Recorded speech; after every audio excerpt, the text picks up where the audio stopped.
Hello, hello. Sorry by the delay. Haven't been streaming in ages. And apparently YouTube had an issue. So I'm trying to resolve it. There's a new link.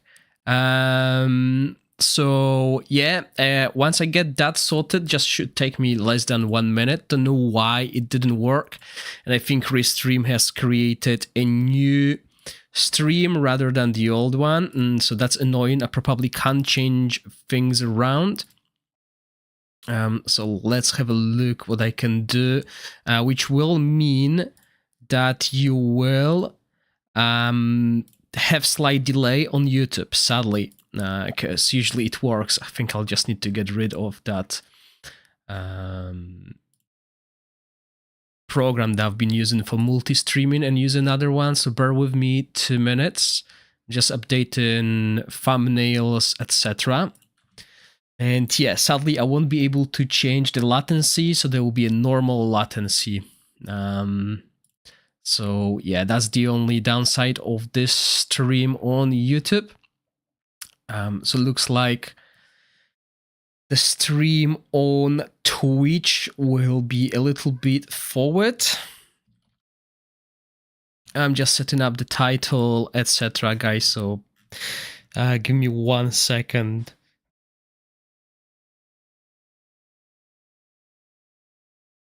Yeah, as I said, haven't streamed in ages. Hope the sound is okay. Please let me know how you can hear me, because I've done a lot of changes to my streaming setup. I'm putting more, I'm focusing more on recording rather than streaming. Okay, so this is the game. There is a season 3 happening right now on a test server.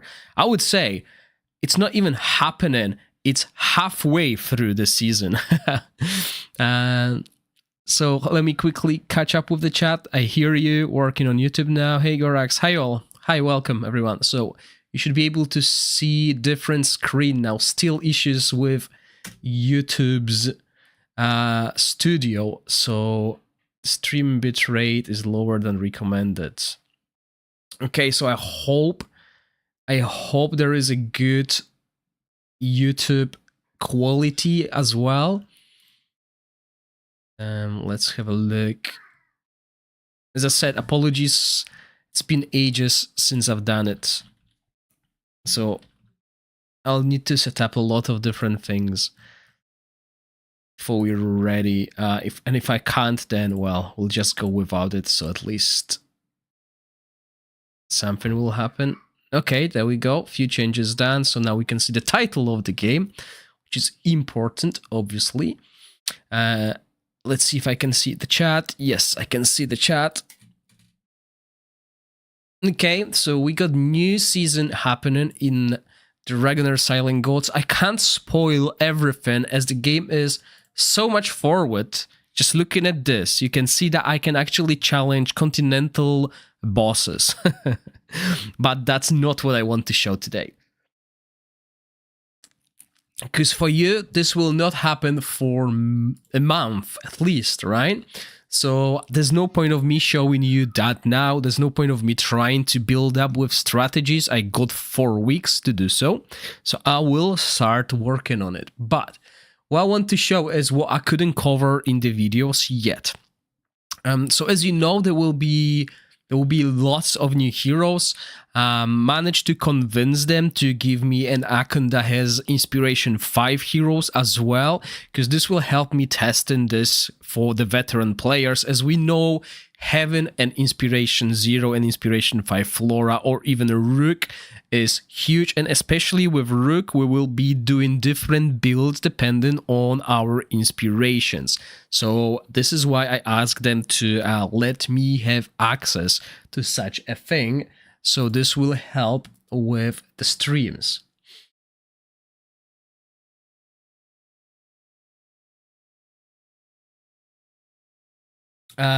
So yeah. I did cover most of the new heroes, but I did not cover few, mainly because there will be changes coming to those heroes. So for example, this beautiful gnome, Gorax, will be available in Season 3. He will boost wild damage, and I already could see a huge damage increase, and I'll show you him in game. But for those of you who don't know or just follow Chinese version of the game and want to know proper skills, so his passive will be a buff that each time this hero casts a skill, he will grant Flame to one random ally, and Flame increase wild dice roll by 1, but not exceeding its maximum value.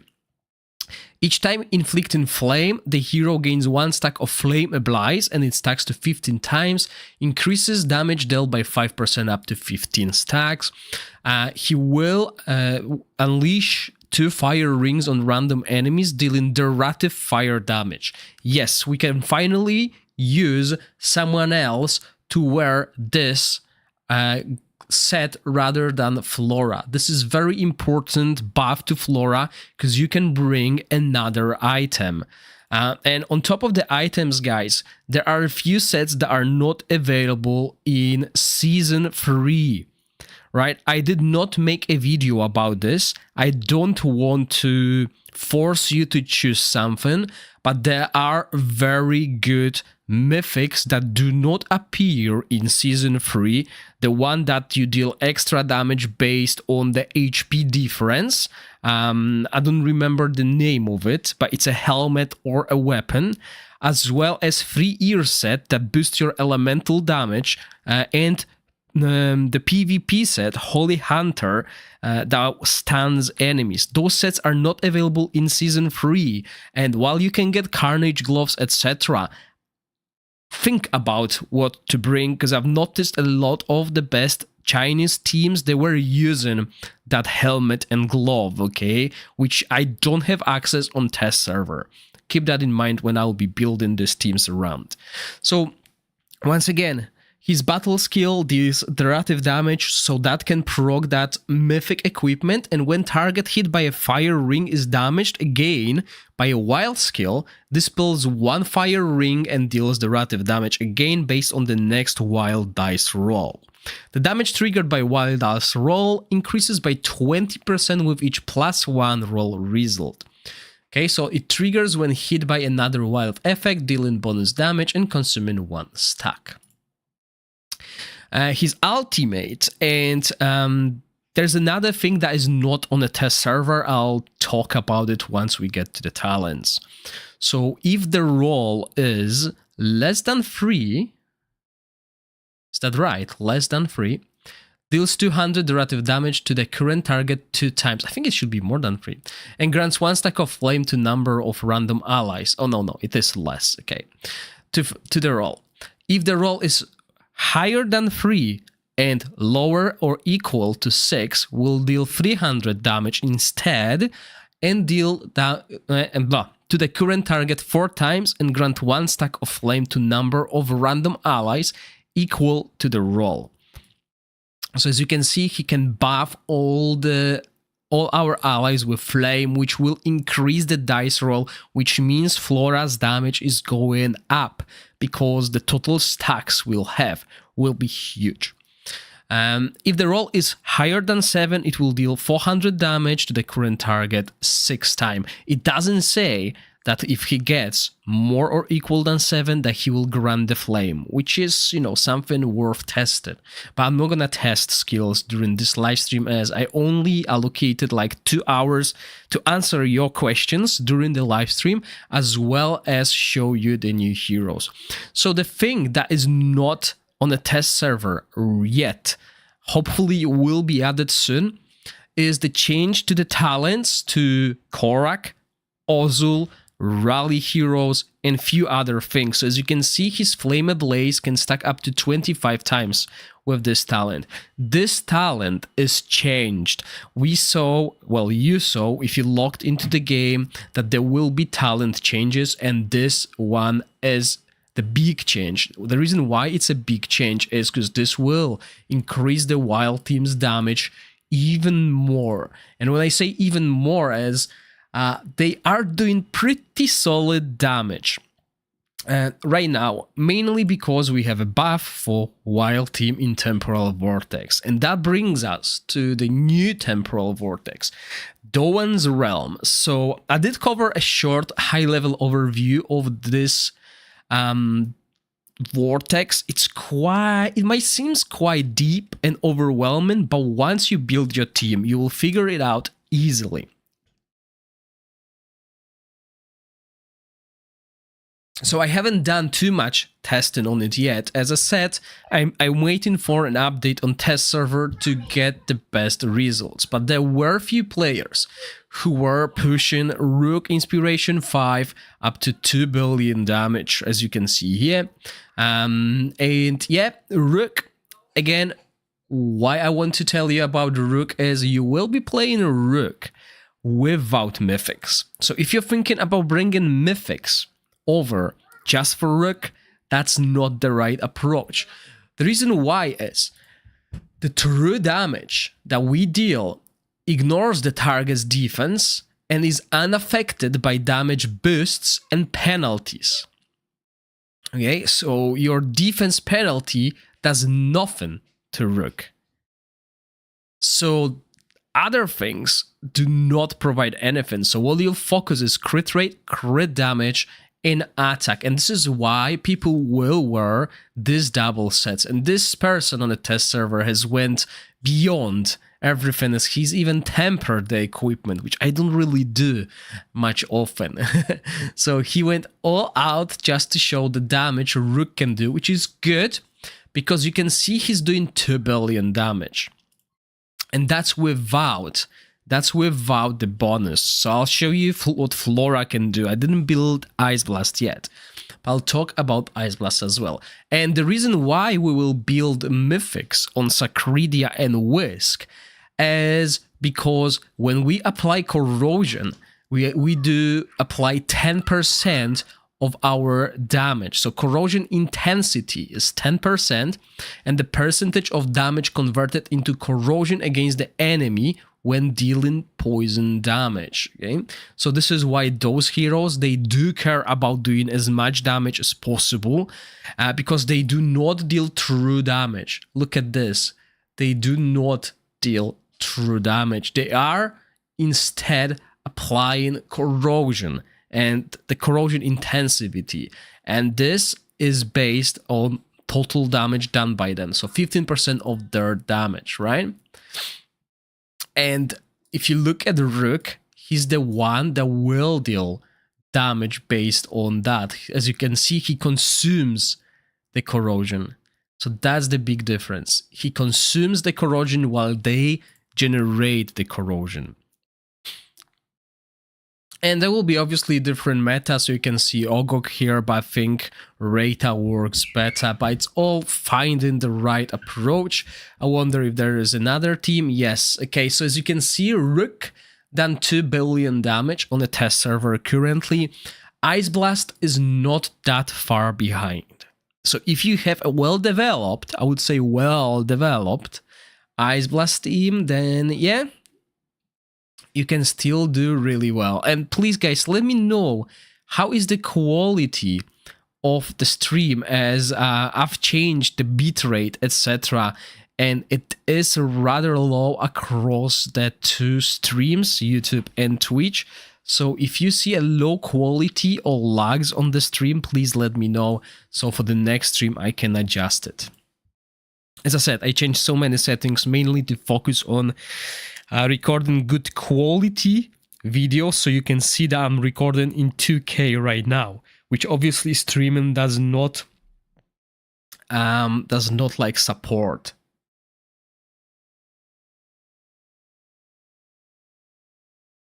Okay, so going back to the Ice Blast team, Ogok, there's no Ancestral Protection set as well, so there will be different builds. Felocia, as I said, those two work well, but I think Reta is another viable option, but obviously it's easier to have Ogok Inspiration 5 rather than Reta. Shina, so pretty standard Shina's build. Quite low crit rate, I would say, but other than that, yeah. Zorak, now this team would do more damage. And I'll tell you why in a second, okay? I see that this person has made a mistake with his team. And then we have Beldel. Okay, so if the vid quality is pretty good, I'm happy, guys, because yes, I did improve it. I got a new monitor, so I'm focusing on that, okay? I know there's a slight delay on YouTube, mainly because the stream didn't start when it was supposed. It basically duplicated a stream, and if the stream starts before I change any settings, there will be a slight delay on YouTube, and that's exactly what happened, so apologies for that. And Beldel here. So as you can see, no one is using the helmet. Instead, everyone is forced to use something like that, okay? The Season 2 helmet, Mythic one, that posted on my Discord is quite good. And then we had a few other teams like another Rook, but this time it was Inspiration 4, so huge change. And as you can see, when you build Inspiration 4, you will be using some Mythics. That's how you build it. And then there's another Rook, Inspiration 5 though, and doing way less damage. That's because there is another thing you need to consider when playing this temporal vortex, and that's how you generate and how you dispel mists. Those two things are crucial, because if you deal damage to accumulate one stack of mist and you don't have any way of removing it, you are entering into a second phase, which would be one of those two. And I don't remember which one it is. I'll show you that in the fight. And this obviously has different skills, like you see this diamond shape AoE, and then Raffle phase as rather frontline defense penalty, right? And then you need to see another way of accumulating and dispelling to stay preferably in the mid phase. So 2 phases, yeah, I'm gonna show you. This is the team that wild team that have been run in the Chinese version of the game. There's still some glitches because remember this is a test server. There are a few things that I didn't optimize, like tempering on equipment, any elemental stuff. People do that on test server, but I don't find the reason for that. And yeah, okay, I spoiled a little bit. The most OP and probably the most used artifact against single target content will be this one. Golden Antler, okay? Definitely keep 1 soul print for this artifact.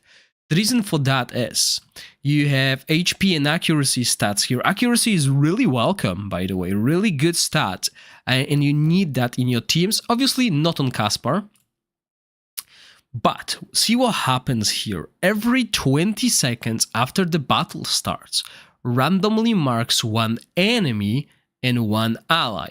Marked enemies permanently take 10% increased damage, and marked allies permanently receive 10% increased healing. So while we don't really care much about the healing, it's still good, but the marked enemy will take permanently 10% increased damage. Straight away, 10%. On top of that, we will be still bringing Titan's Reap. Remember, when I briefly showed the skills of the boss, he does apply, well, not in this phase, he does apply defense penalty, right? As well as defense penalty in this phase. So you see where I'm going. This buff will be on constantly. And then obviously we'll bring Witches Remain, and depending what you want on your healers and your damage dealers, right? So that's the idea. Cinarel, I didn't show support heroes yet, but Cinarel has been nerfed slightly. So his chance of applying attack penalty now will be only 60%. I believe it was 70% at least in the previous version of the game. So that's the big change, okay? For Cinarel. And just to show you the fight, I mean, the skill timings will be really like standard, right? So what you do is you start with your flora. You can slightly change it to like 12 seconds. Rotation will be 18 because we have puppeteer, right? So stuff like that. Typical. And when we play that fight, another thing, I'm not using the DPS set on Caspar because I'm using that artifact. He's here to support. And if you look for this, at this, for each type of buff the wearer has, increases the attack of all allies by 3% up to 5 stacks. So we kind of want to bring someone who can buff. So obviously you can manually play this and grant invincibility on him, plus the shield buff will also count, so that's an extra damage increase on everyone. So you know, you'll be stuck in buffs for Flora. Obviously you can try and build this team with something else. You can even look at different mythics, like for example this one, each buff on the wearer reduce damage taken, and each debuff increase damage taken. Okay, so that's another thing that you can bring, because this will trigger a buff. So, you know, having this extra damage as well from Scenario's set. So yeah, a few things that can be changed to min-max, but as I said, I will create proper guides later on, but I just wanted to show you how this fight looks, because obviously you will start with level 1. So, first thing you notice is next to the P passive, we have these mists. These are the mists points, right? And depending on where he finishes his rotations, he changed to that phase. And after that phase, he goes back to the merciful phase, which is the blue phase. Ideally, hi Liveranov, ideally, we want to keep him in this blue phase, but remember, since we're using Ribcage, we kind of want him to stay in this phase, because it will apply defense penalty, which we will resist. And also remember that since the placement that we've done, the defense penalty will only be applied to our front line, not because of the skill, because this skill has actually diamond shape, but because if we put the heroes on the outskirts here, which is our squishy heroes built with attack and enlightenment, they will not get affected because the boss will only target the 3 down here. Okay, so this is why we do the placements this way. And as you can see, because I'm accumulating the mist points when I'm dealing damage, and I dispel them when I'm healing, and I only have one healer, I'm always at 200 stacks down here. So I'm always in this second phase. Where are his skills here? So I'm always in the scorching phase, right? And this is the skills that he does. He does this diamond shape, defense penalty 2, and then damage 5 times. After entering this phase, he goes back to merciful phase and then again to scorching phase. He never goes to the wrathful phase, right? He never goes to this phase. And his passive also changes. So as you can see, that's another important thing that I didn't mention yet. In Scorching phase, the relative damage taken by that one in Scorching phase is increased by 100% for the first 15 seconds. So this is why we want to be in the Scorching phase when we are bringing the relative damage. If we look at the Wrathful phase, if I can see that, direct damage taken by that one is increased by 100%. So this is where you want to be when you use heroes such as Ice Blast Team, right? I'm not sure. I mean, true damage, I think when it comes to Rook Team, this is where you want to be as well, because we generate more corrosion when we do more direct damage. So that's where we will want to be. Okay, so remember that high inspiration Ice Blast team and high inspiration Rook teams, they were doing 2 billion damage. I can't do it with Flora team, spoiler alert. I'm doing like 1.5 billion. So it's still solid, however there is this derivative damage bonus right now. So obviously I'm doing more than I'm supposed to do with this team.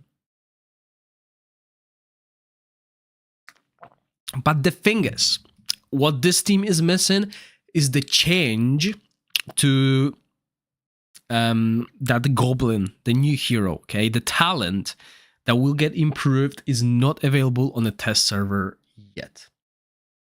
And that will be a huge boost. Believe it or not, this will be a huge boost. So, as you can see, during this phase, we are taking a lot of damage now, and this is why we build the front heroes, which will be Casper, the new guy, and Felicity, tanky. We want them to survive. As long as they survive, that's good. Okay, but my equipment is not yet optimized, so they will die. So yeah, that's the thing. If you can keep them alive, that's good. And also keep in mind that scenarios casting is not ideal. As you can see, remember in previous version of the game, we had to manually cast scenarios ultimate. So 1 minute on the clock and the front line basically falls. And now obviously his battle skills will be cast on different targets, which means the team dies. 1.6 billion damage done. Hello, Liv, hello, Demon or Angel, welcome. Sorry, you might hear that message a little bit later because of the delay on the stream, sadly. Yeah, I'll need to think of better way than restream. I've been using a restream right now because obviously more other services cost when dual streaming. But yeah, okay, 1.6 billion damage with this team. And as I said, not optimized, just basically to show you potential rather than, you know, because I don't think I even have like a proper rook team. I mean, I have something here, but it's not what I wanted to do. So obviously you want to build them rather tanky. They're more for PvE, you know. So we would do something similar. However, since we want to be in a different, like, different mode, we will probably play something like that. And I'm gonna show you why. What I mean is like, yeah, everyone else will be using this. Yeah, that's good. Obviously they're like low level, but don't worry about that. And we can store this. So if we compare that with Rook team, the gear here is wrong. Remember, I was testing that with lower inspiration, and then we go with 18 seconds.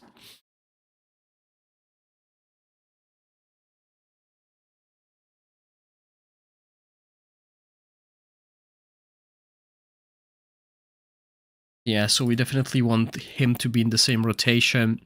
And I'm not sure about this. Let's do it like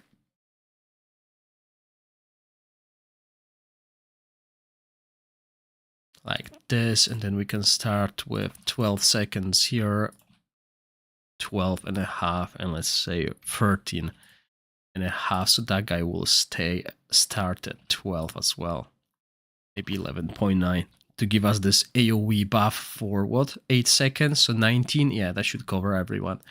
Yeah, so if we just do that quickly with not changing this equipment, that was for dungeons rather than this, just to test things. And yeah, so as you can see, the antlers are really good, quite mandatory.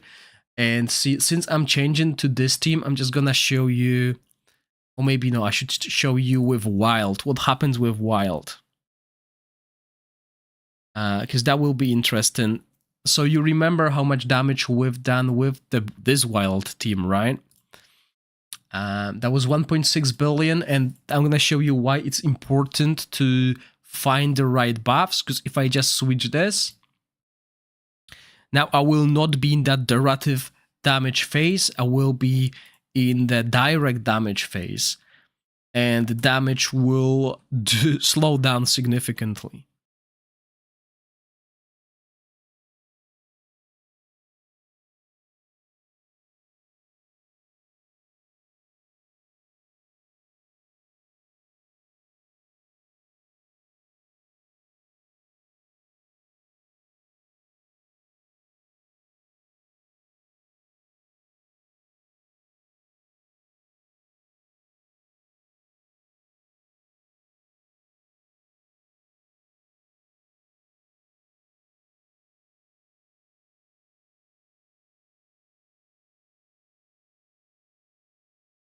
Sadly, there's only 10 tries a day, so I can't rewind it.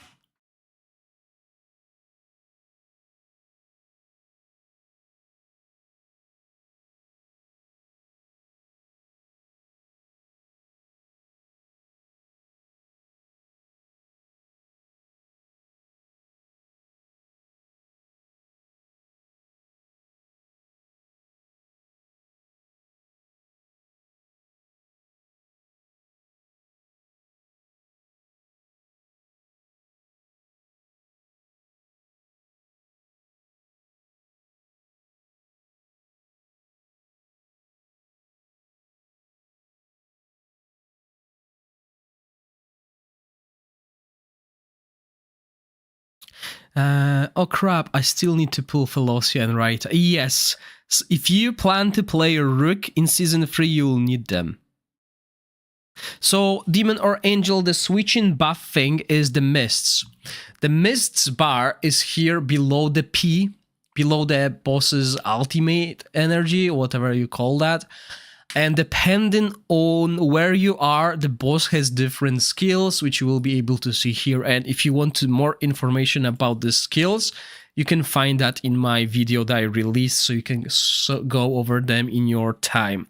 Now, depending on the phase the boss is in, he does different skills, and also his passive changes. So in one of the phases, he will take more derivative damage. In the other, he will take more direct damage. Also, the range of his skills changes. So it's important to choose the right stage for the team you're playing. And this is why I'm going to show you 2 different phases now.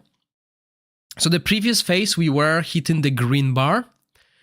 So the boss was had 100% increased derivative damage.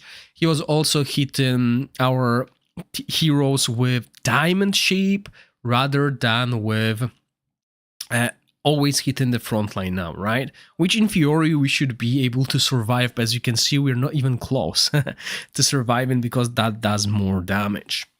And our damage basically halved, right?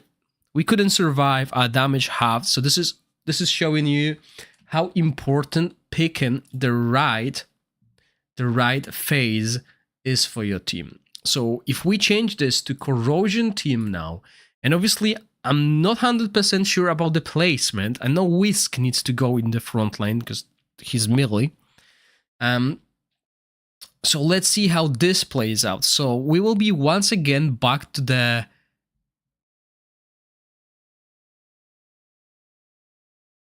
Why are we in the green area? We should be in the red area. So we don't want to be in that area.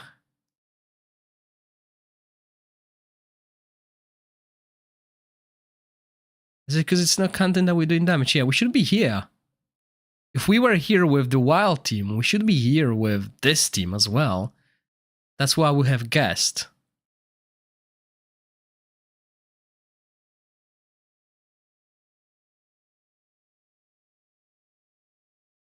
Oh, because we are applying more debuffs as well. Okay. Yeah, right. So this team is totally different as well.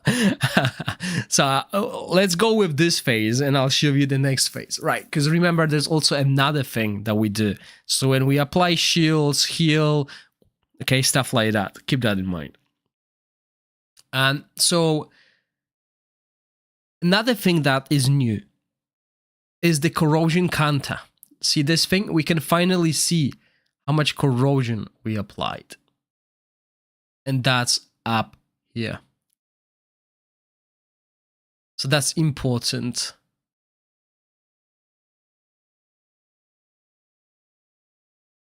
to know. And sorry, I just tried to figure out, is it billions that I'm doing or is it still millions? I think it's still millions because his DPS is way lower than Flora's, okay? But that's because we're in this phase where we increase the relative damage rather than direct damage, so we'll need to see. Well, I'll be honest with you, when I tried Rook, I didn't have good results. It's not as easy as it was in previous seasons, but we can see, yes, Rook can do 2 billion damage here as well, but not in this phase. Look at that, we're barely doing anything. But yeah, his DPS is increasing. That's the best thing about Rook. It's constantly increasing. It's just getting fast to this point where he can do over 2 million with his ultimate. But obviously, as I said, the set is a little bit different that you want to use. Just wanted to show you, this is the phase we want to be with Rook, okay? The red phase. Because that's where we increase the direct damage. And I believe this is what Rook does, direct damage. I mean, at least those who generate corrosion do that. And as you can see, the corrosion number has increased. So let's see how far we can get with 3 minutes left on the clock. As long as we start hitting this red phase, we should be alright. And I'm playing some Do at Night Abyss in the background as well. So while these fights are going.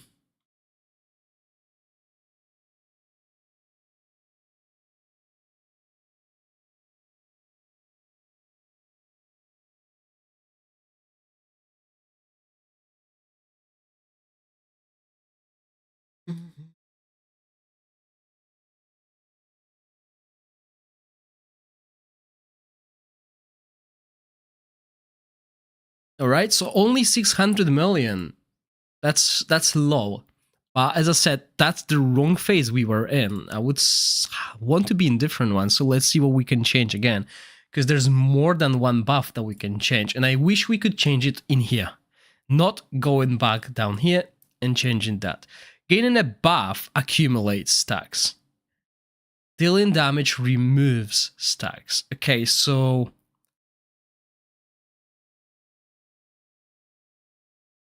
we don't want to accumulate, we want to dispel. So what happens if we just switch that? Dealing damage accumulates. Apparently, we had more shields and heals than damage. With Scenario, we only had one guy doing all that work, so it didn't go well. Come on, I don't want the green phase. I want to be in the other phase. What I want to know in Season 3 is what teams to be using Continental and End Boss. So, Darren, that's too early to say. That's too early to say. If you want this answer, you need to watch Chinese version of the game. I don't cover Chinese version of the game, because our meta is totally different. Not totally, but mostly different. So wait, so when we gain a shield or heal, we'll get this. Is it because we gain so many buffs? That might be the reason. Yes, the misselection will be a problem, but only early. Yeah, look at that. No matter what we do, we'll hit the green one. I don't want to be in the green one. I think it's the bottom row that needs to change. But again, that's gonna take ages and more people to test than just me. There's no time that I can test that. And because remember, when we had original temporal vortex, we had ages to test. We had multiple players as well. Yes, so this is where we want to be with this team. We want only Whisk to take damage, because he is in the front. There's nothing we can do.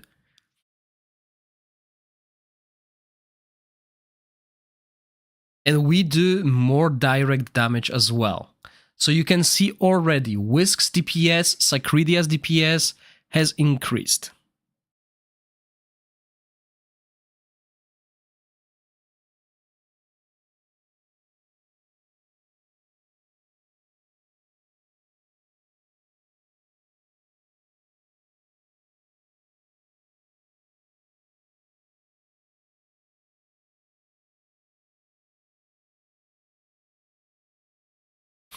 Obviously, ideally, because we are not really using the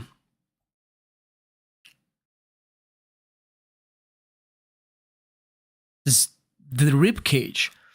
If we could stay in the blue area all the time, no, but we don't want to stay in that area all the time. We want to increase the direct damage done by our heroes as well, right? So that's why we want to stay in the red area this time. Because true damage is not directive damage. And we want Whisk and Sacredia to do increased direct damage to generate more corrosion. So I think this is the better phase for them, but still, the team is not doing that kind of damage that I was hoping for, at least a Rook. But my Rook is weak. Don't get me wrong, the equipment I have on test server is weak.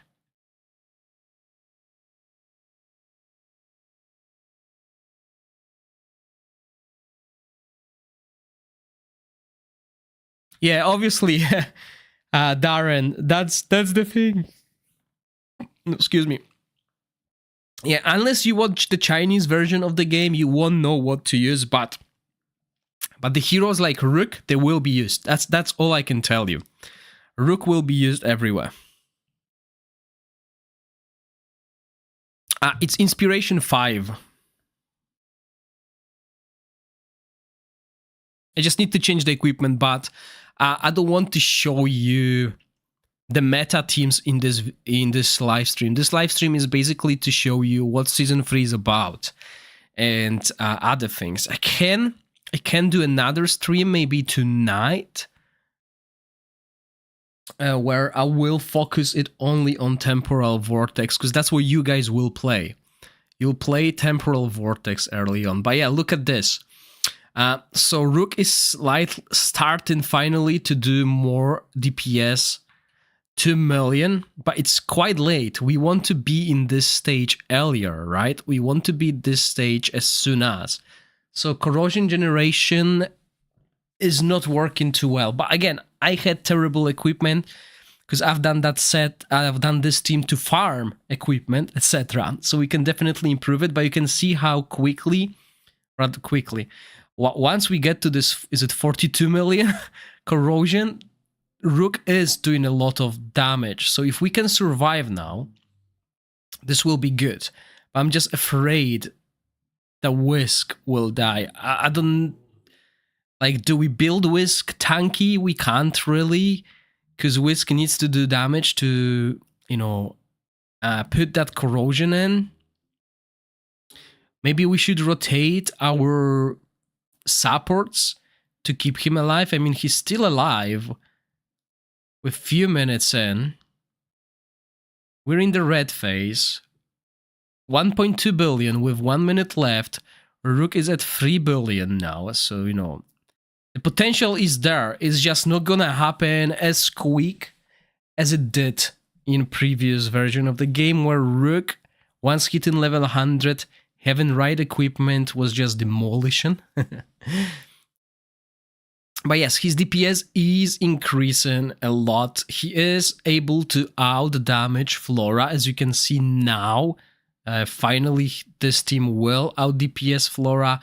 And also the thing is, Rook takes time to get his debuff, or buff rather. So it's called Everlasting Rot. Once you get to the max stats, you stop consuming corrosion. Okay, and when you stop consuming corrosion, the number of the corrosion is constantly higher, right? So that's the beauty of it. So my Rook is weak. 222% crit damage. Let's have a look at the top Rook. So current top Rook yesterday, he's got 120 crit damage more than I do, and over 1,000 attack more. And this is the right way to build your Rook, okay? My Rook is not built the right way, as I was building him for dungeons, okay? So let's just quickly switch this equipment so I can show you what I mean. So this season, you will build him with 2 of these sets, and you're looking for as much crit rate and crit damage as possible. obviously you want the emphasis on crit damage because you will get a lot of crit rate. And I wish we could set multiple sets, not only this one. I would love to have like 2 different sets to combine the equipment. And similar here, if I could get crit damage with very good crit rate, that would be really good, right? Like even double crit rate. Okay, so now I'm cooking. I'm way better. And then I just do this with another set. We're not looking for set bonuses because remember, true damage is not boosted by them. And now if we could get, oh wow, okay. That was really solid. And now we only need something like that because we will get 10% crit rate. We didn't? I miscalculated. Okay, so we still need this and that. And proper rolls as well. 90%. No, we need the 100% crit rate. That's the issue with this little rat. We need 100% crit rate. So definitely I need to look for better equipment here, right? Not really. I mean, let's do what I usually don't do, okay? So let's get this. And then we also... They still haven't sent me this temper items. So that's the issue here. We can't really build it properly. We can do that. So now he will be beefed out, okay? He will be on the level of the other guy. And if we just temper the crit rate.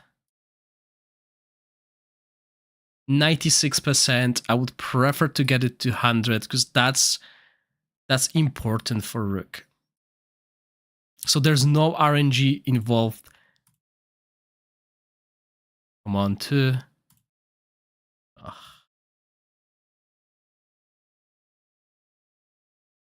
And in here, just making sure it's the right equipment.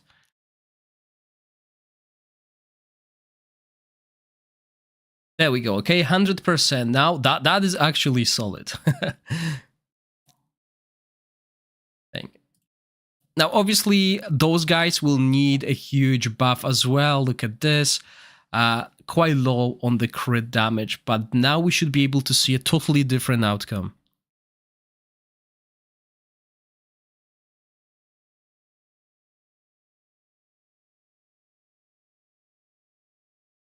Yes, Demon and Angel, that's the correct way to build Rook. However, for dungeons, I used a different approach because I was doing haste. In dungeons, you can't really build a lot of corrosion quickly. And again, problem with Rook team is you need a good equipment for everyone. Because this number of corrosion will go up when those 2 heroes do a lot of damage, right? So if I want to get to the higher corrosion levels, I need to have that. Who could replace Reita? What's his name? Ogok.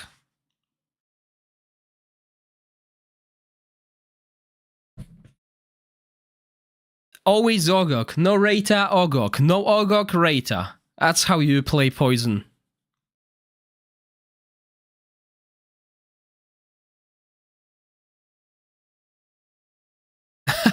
Liv, I think Nanko has inspiration for Reita. Also, my mysterious account has inspiration 3 Reita. It's just skill issue.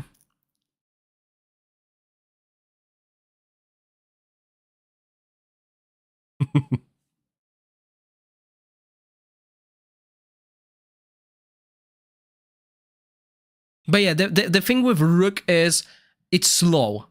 It's slow at the start because I'm not sure if you guys noticed. I am at 9 stacks now, so I am still consuming corrosion when I cast Rook's ultimate. But now that I got to 10 stacks, I got to 10 stacks.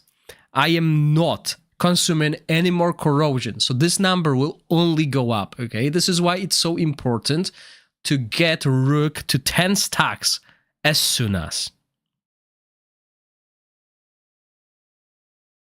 And once you've done with that, then you're cooking. Your DPS is only going up. Well, with Rook, it is only going up. That's the beauty of it, right?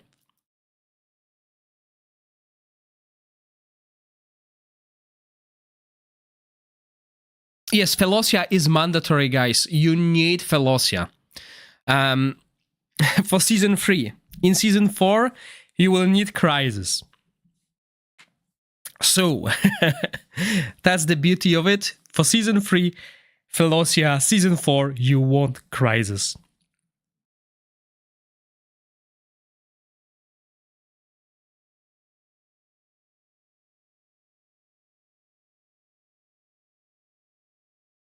So this is the dilemma people have, going for exclusive heroes or going for supports. It's easier now to get exclusive heroes than it was previously. Back in the original version of the game, you had no guaranteed exclusive heroes. So my philosophy was always get the main damage dealers that I own. I didn't even have exclusive heroes beside Perkunta, really. And then get the right supports. You don't need high inspiration supports, but you need these supports. You need supports like Felocia. You need supports like Ogok. Remember, when I played the original version of the game, I was going for these special banners to pick these heroes, and they are worth the dice.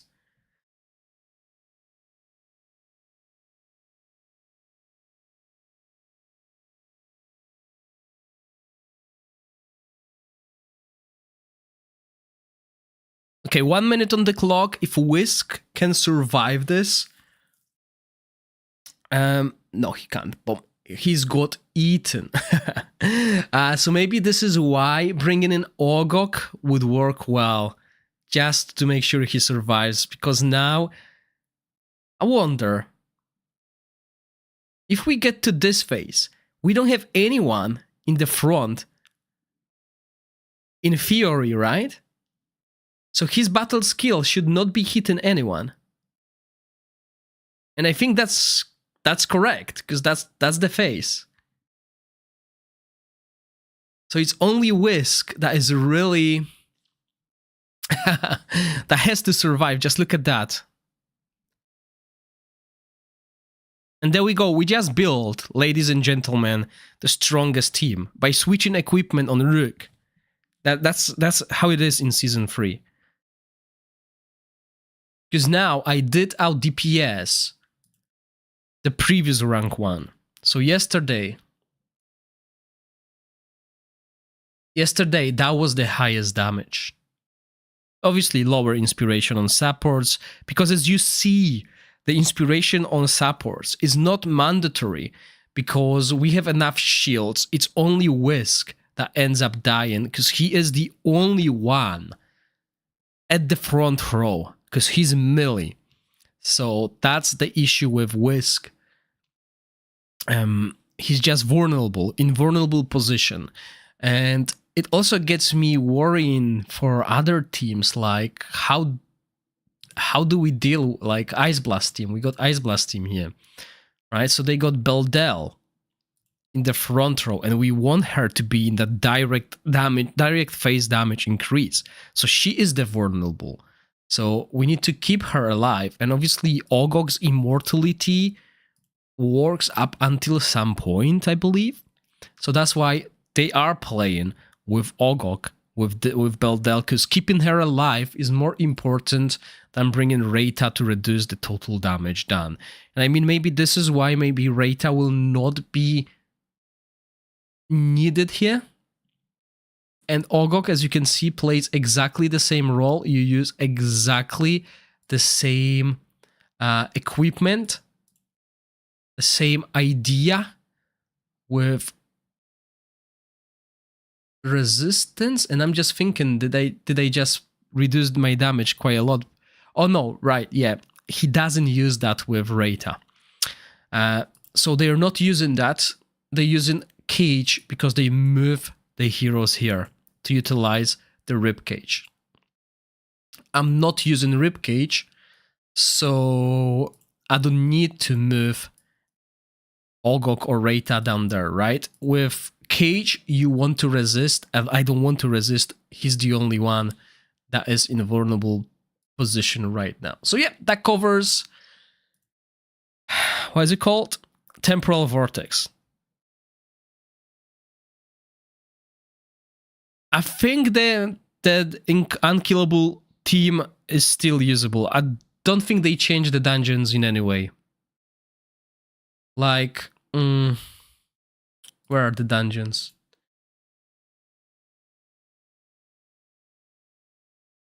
Like you see, I didn't even do the challenge levels.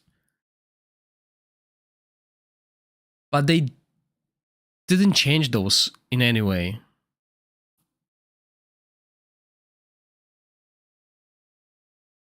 I mean, that seems new, Rand.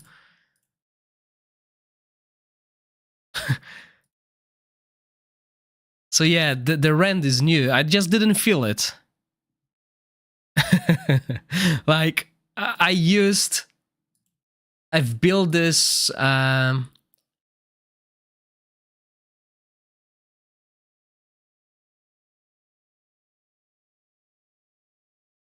I didn't even use Immortality team, basically.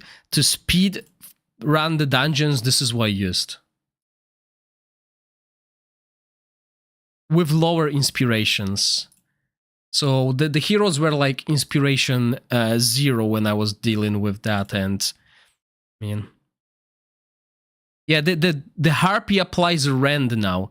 So as you can see, Rend reduces the defense.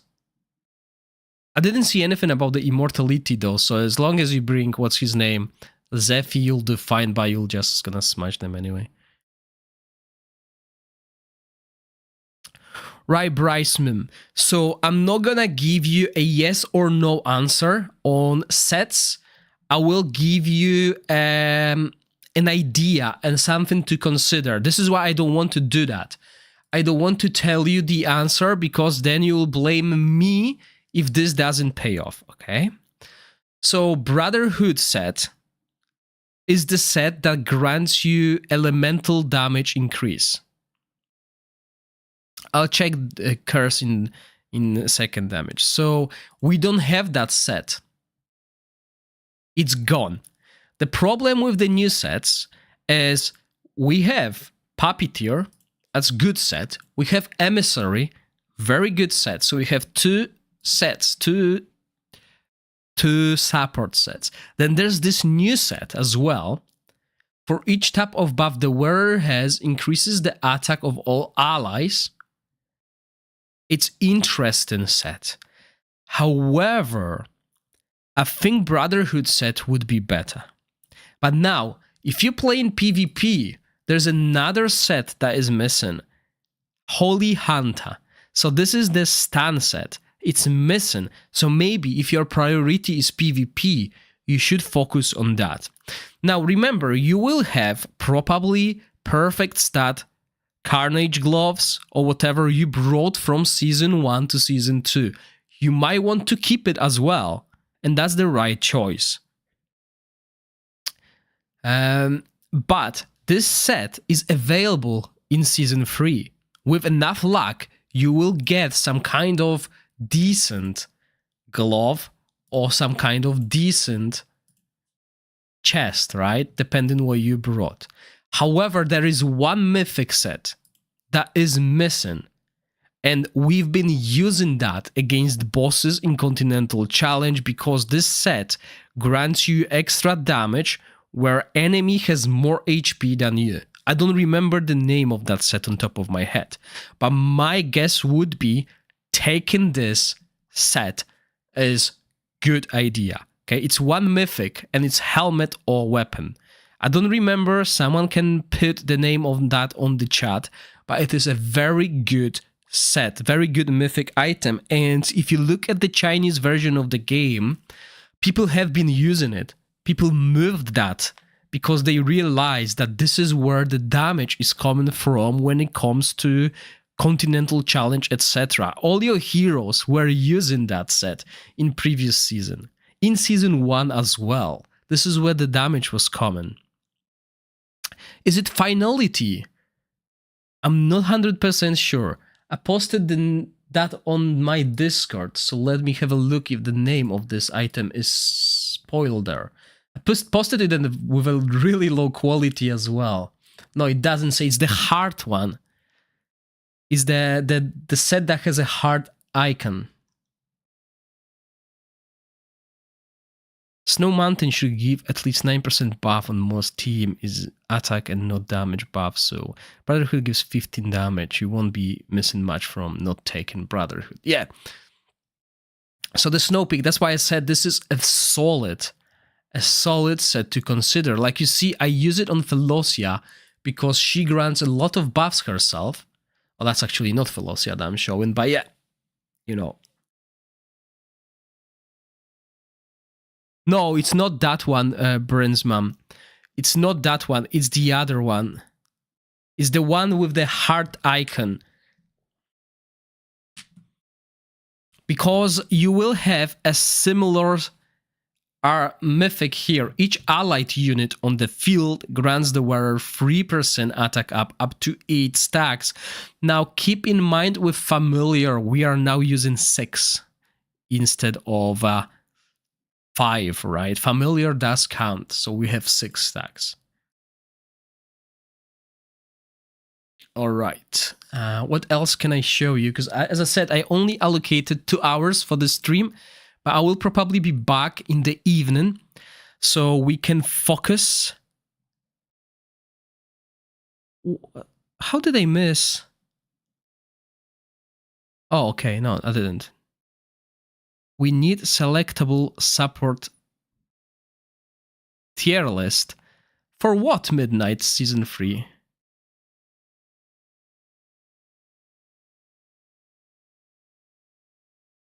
Oh, yeah. So the problem... Oh, I missed the Twitch chat. I was in the wrong window, guys.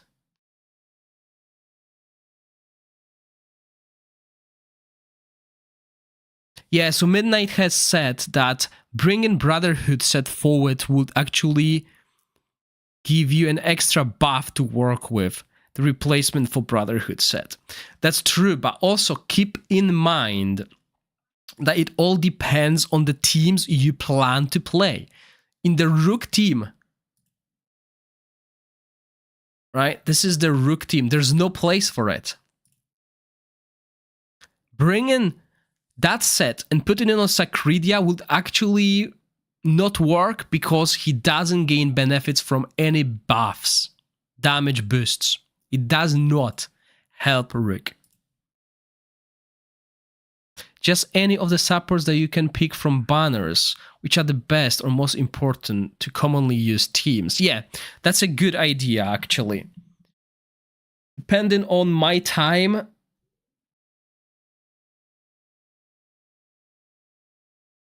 the time I got on my hands, sorry guys, I got a message and got distracted. I will try and plan it. See, Midnight, if you could go to my... Actually, I'm gonna do it myself on the Discord. Suggestions. Where is my Discord?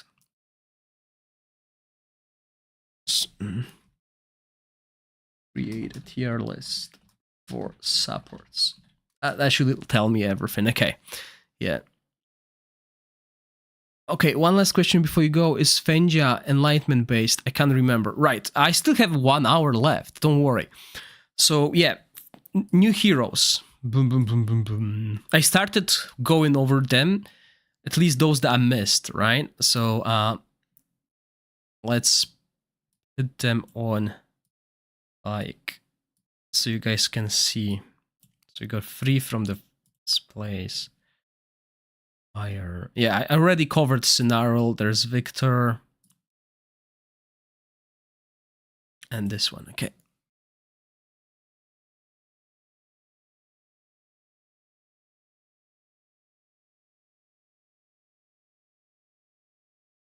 Yes, Demon or Angel, but that heart is not available in Season 3. You will not be able to get it. That's the problem. And that's why people are considering it. Right? Because it's not here. If it was available in Season 3, people would not even think about it. Because, as you said, yes, getting gloves or chests with proper stats is harder.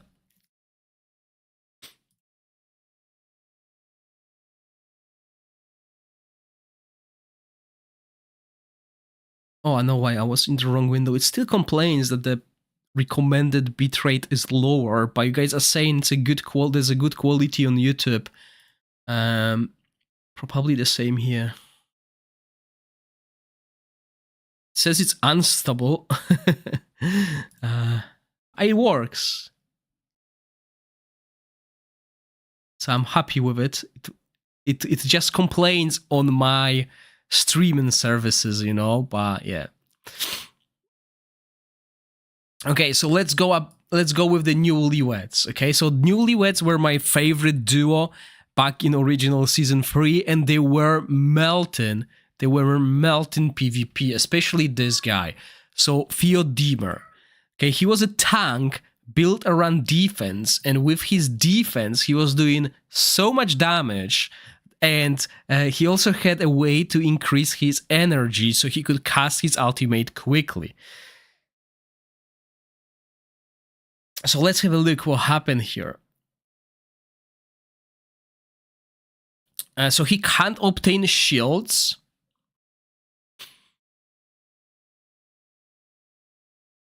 And whenever someone is targeting him, he gains a Newlywed Vow, which is a buff that decreases the damage taken by 5% and increases the healing received. He gains the following effect when deployed with Fenja: invincibility, so immune to all damage, and debuff block for 10 seconds, and 100% ultimate energy when his HP drops to 0 for the first time. So this is what made him so strong, because even if you nuked him, he still were able to stay alive and then just melt. And I'll tell you why once we get to ultimate. So his battle skill will hit one enemy 3 times, dealing 150% cold damage as defense, and reducing the ultimate energy. If the target ultimate energy is reduced to 0, he gains 25% ultimate energy. So you're seeing what I'm saying about him being able to cast skills quickly.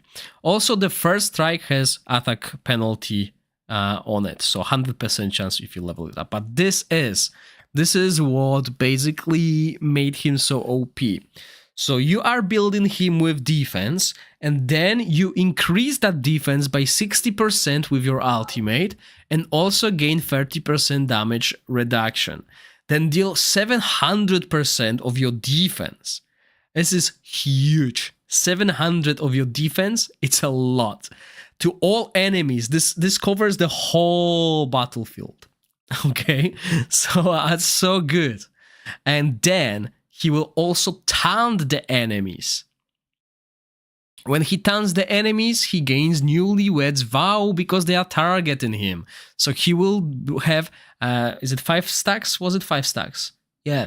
So 25% damage decrease and 50% damage healing increase, right? So very tanky, burst-oriented, super powerful hero in Season 3. And going forward, he basically was the PvP meta going forward. And obviously Fenja, she's still based on Enlightenment. When an ally gains or loses a buff, and this is a very cool passive, the hero heals them by target max HP and Enlightenment.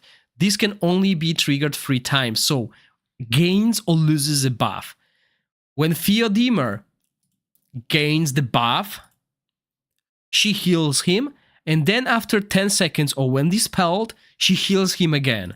That's so cool. And this is actually a really good way of healing during Continental Challenge bosses, because it works with her ultimate. This when healing Theodemer, the healing is further increased by 50% on top of his 50% if newlyweds vow is triggered, right? Her battle skill will dispel all debuffs from the ally with the current lowest percentage of HP and heals them and grants them recovery over time. This is a buff. So when she triggers that, she will trigger her passive, and when this is dispelled after 5 seconds, she triggers her passive again. Super good healing. For those of you who don't know, because obviously veterans know these heroes, but I'm just explaining it so those who didn't play will understand how powerful those heroes are.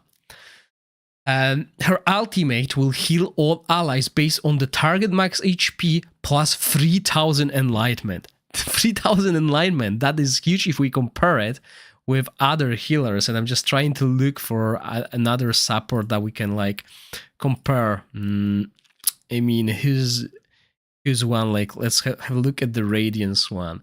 3,500 enlightenment, which is more, but 15% target max HP. So 5% target max HP lower, but 500 enlightenment more. However, look at this.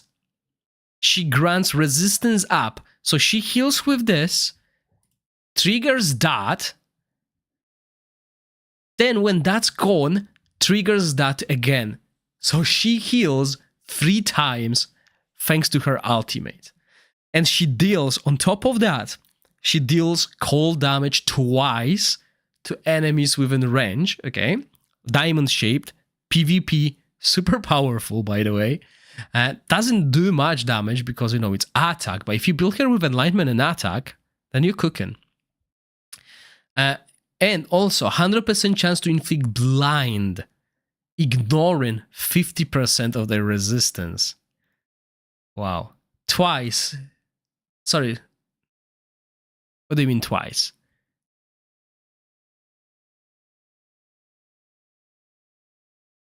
Oh, okay, I see what you mean. I missed this twice. Yeah. So she heals twice that. Then twice when we get resistance up and resistance is disappearing. So she heals 4 times in total. But I believe there was an issue, wasn't there? That there was a problem with description. That it was doing something once and something twice. So we'll need to test that. I'm not sure if that's the case. Because someone did test that. Yeah, so it's a lot. 6,000, yeah. So as you can see, that's huge healing there. And thank you, I missed this twice down here. And the blind and the resistance. So this is very powerful duo. But guys, I always talk about the basic. What about their inspirations? Less crit, heal, enlightenment, HP. The battle skill additionally grants recovery over time to 2 other allies. That's super good. Because remember, this will trigger that passive. Reduce the hero's damage, heals, skill haste, very important. HP, when inflicted with control, reduces its duration by 50%. So that's once again PvP, okay? This guy is all about the PvP. But there's also, thank you, Daniel.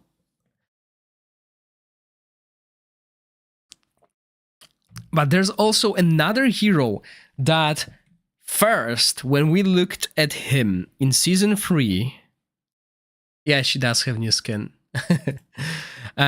So when we looked at Victor at the start of season 3, we were not impressed. But this dude, this guy, little guy he is, so powerful. Hello, Michelle, welcome. Haven't seen you in a while because I haven't streamed in a while. But this one, I think that he was like the first Inspiration 5 hero that I ever gotten. The game was constantly giving me the copies of him. But he's so powerful. he makes dungeons in the original version of the game. He made the dungeons so easy.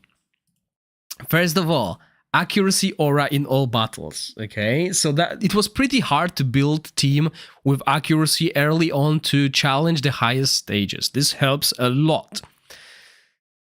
Now, his passive will mark the enemy when the hero inflicts a debuff on them. Okay, cool. The mark lasts the same as the debuff. And healing received by the marked enemy is reduced by 35%. The ultimate energy of their healer will also be reduced by 30% as the enemy receives healing. This effect can only be triggered once every 5 seconds. Very good counter to healing, or rather stolen meta. We had a meta that was basically building defense with 5 supports with Fenja, Theodemer, and 3 others just to survive and time out. This is a really good counter to it.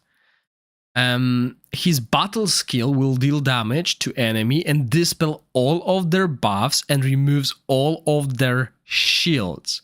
With 75%, which goes to 100 when you maxed out the skill, of applying buff prohibition. Now, this is very powerful in PvP, but also in PvE. See the Curse dungeon, where the vampire gains buffs and then gains acceleration, etc. This single hero takes care of all of it. Removes the buffs, removes the shield, and then buff prohibition. But that's not the only thing that he does. His ultimate, look at this. Everything is red. Anyway, he deals 730 attack fire damage. That's a lot of fire attack damage. But the thing is, you most likely will not build him for attack power, although there were few arena teams that did, and they did really well. To all enemies, and now the best part, converts up to 2 of their buffs to random negative effects, which inherit the remaining duration of the original buffs. So he changes the buffs to debuffs. After the conversion, if an enemy has less than 2 negative effects, there is a 100% chance of additionally inflicting 2 random negative effects on them for 10 seconds. And this includes those 3, 4, 5. So as you can see, he is going to apply so much debuffs. He will take care of enemy buffs, shields, etc.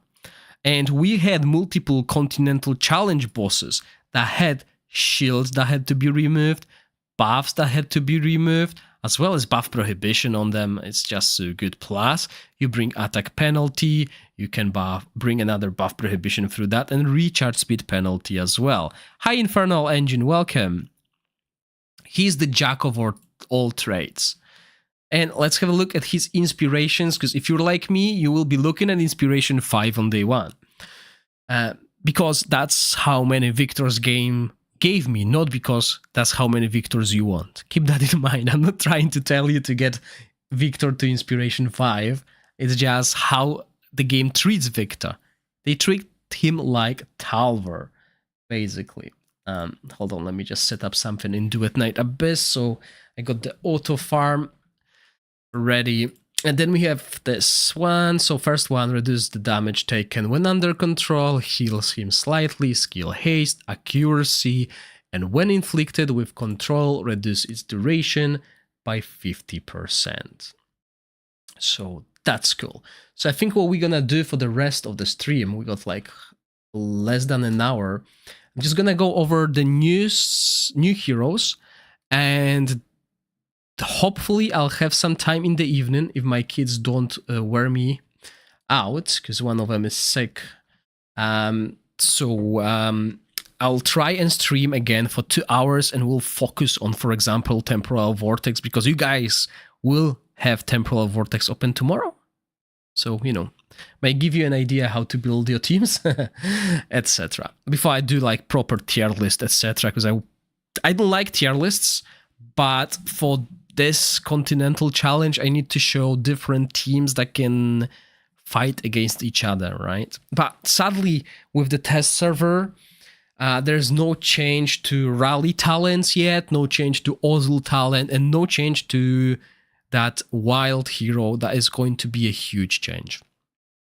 Okay, now, the free hero you can get this season from Continental Challenge and Aladia. I always forget names. I'm bad with the names, guys. You know that. You've been watching me for so many years. So she is like kind of a cheap Velocia, but not really. She's more PvP oriented, but she also has good utility.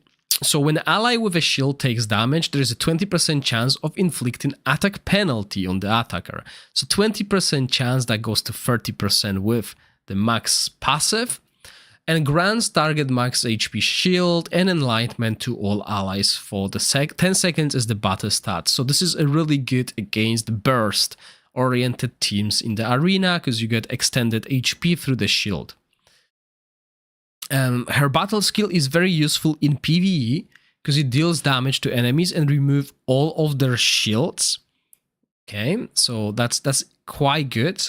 But other than that, you know, it's not ideal for PvP unless you're running someone with like proper shields. Oh, Michelle, thank you very much. Much appreciated for the support. I hope those who get this memberships for free will enjoy the content to come, because guys, next month I already have access to Continental Challenge, right? I showed that to you starting today. So my plan is I will not release these videos until the later day, until you're close to it, like a week before. I'll start releasing videos for Continental Challenge.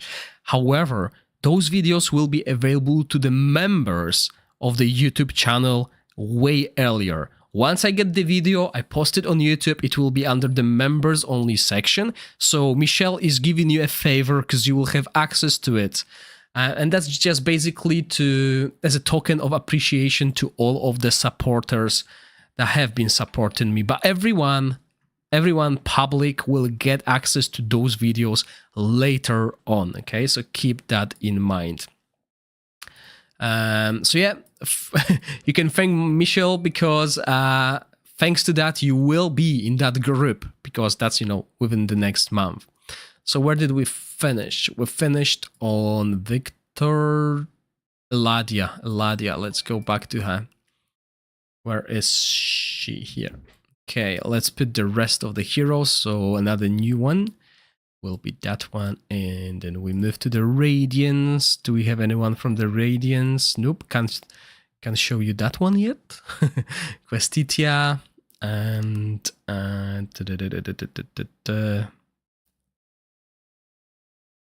and then we have Poison. Did we get anyone from the Poison? I think he was in previous season. Yeah, okay. I think that's all that's left. On top of obviously the exclusive ones, etc. Okay, so here we go. Let me just put this on. Yeah, a lot. Once again, thank you very much, Michael. Right, so we finished on Eladia. Where were we? Ultimate now. Deals damage. Deals damage to all enemies and has 50% chance of inflicting them with Frozen. So this is a debuff that reduces attack speed and recharge speed penalty by 20%. Very good one. It grants shield based on target max HP and enlightenment, and also control immunity to all allies. This is quite important against PvE bosses, I would say. So that's important one. Obviously, this season you won't be able to do it yourself, but I think next season maybe they'll add extra copies to the shop, so you'll be able to max out her what's it called, inspirations, and she'll be granted more shield, she'll have more haste, more accuracy, and also the ultimate initial energy by 5, which is only really useful in PvP. But other than that, she's very solid. As I said, good replacement for those who don't have Felocia, although not as powerful in PvE. And then we have one that also changed the meta, and that is Quasitia. I'm trying to pronounce these names properly, but I play without the sounds in the game, so I do mispronounce them a lot. So she's the tank, right? We've been using Ripekas in Feymander, we've been using Ripekas in PvP as well in few occasions, but Quasitia is basically Ripekas 2.0, I would say, not replacement, slightly better in few scenarios, but still Ripekas has his uses. Mainly because of how many debuffs he can apply, how his passive works as well. But she is also a very good option, and you will see her in multiple arena teams. So first of all, defense aura in gladiator battles. When taking damage, chance of inflicting 25% chance of inflicting recharge speed penalty on the attacker for 5 seconds. This has no cooldown and 25% chance. The only other hero that has that was Elvis from the Frost faction, okay? Similar passive. And this is super useful on PvE bosses that you want to use recharge speed penalty on. I remember we used her in Continental Challenge a few times, and I forgot to mention, Brinsmam, thank you for becoming a member. Much appreciated. So that's why it's a really good debuff, especially, you know, in previous version of the game, we didn't really have Puppeteer set, I believe, and it was hard to get this 18-second rotation against the bosses. So that was really helpful. Now, additionally, when taking damage, triggers total defense and restores 5% max HP. This can trigger once every 6 seconds, okay? For 5 seconds after taking crit damage, subsequent crit damage taken is reduced by 50%. For 5 seconds after taking derivative damage, subsequent derivative damage taken is reduced by 50%. I'm not sure. I feel like this is a new thing. Yeah, she used to apply attack penalty as well. I think this total defense is a new thing.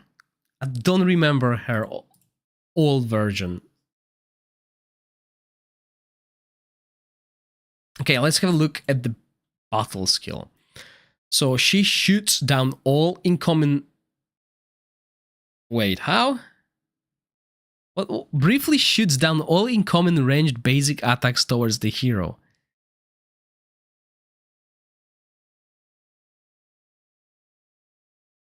What? Does it mean she's not taking damage from them?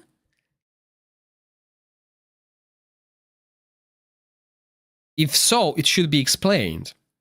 Like, briefly shoots down all incoming range basic attacks towards the hero, which deal 0 damage, something like that, like parry or whatever. Then teleports to a location with the most enemies. No, they changed that. Oh no. They changed that.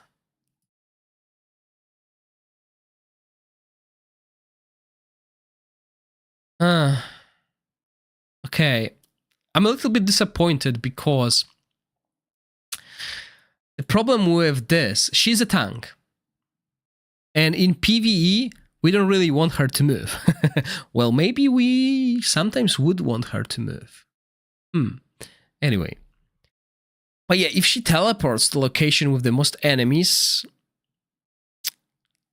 we can't really control that. It's a battle skill. So, you know, I was thinking, oh, maybe we can drag a melee enemy back to the corner away from our team. But no, we can't control that. Okay. And she will have chance of inflicting fear, which is cool. I mean, this is a cool PvP stuff, but not PvE. I preferred what she did previously. So for those of you who don't know, she was pulling enemies instead of jumping to enemies. So if you had played against enemy who had someone in the back line, then you could avoid that. Give me 1 second. 1 second.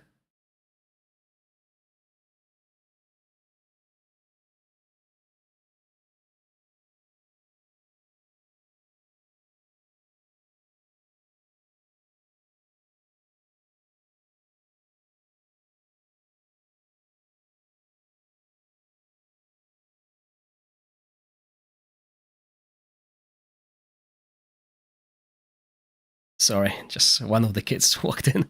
I feel awkward in front of Gorax. No, it's alright, Infernal. I mean, I'm supporting all the content creators of Dragonair. So it's alright.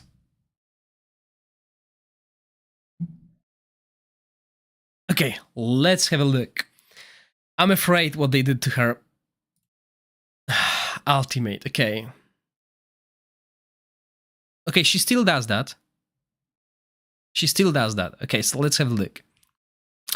Attack all enemies, dealing attack necrotic damage, then deals attack necrotic damage again with a 100% chance of inflicting stun for 3 seconds while pulling targets towards the hero. After the pull, deals damage to surrounding enemies with each attack reducing the target ultimate energy. So she's not applying attack penalty at all. That would mean she is going to be rather useless in PvE. But I don't want to say useless too early, okay? There still might be a use for her.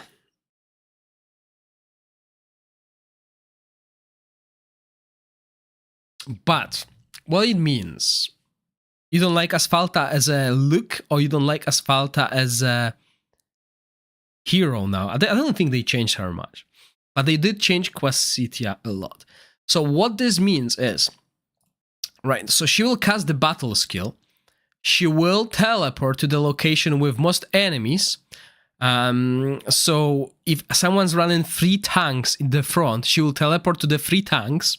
But if someone's running heavy backline, she will TP to the backline, inflict fear, and then with her ultimate, she will pull the tank. No. She's only pulling targets towards herself, around herself. She's not pulling the feathers away target. That's bad. No, I don't like that.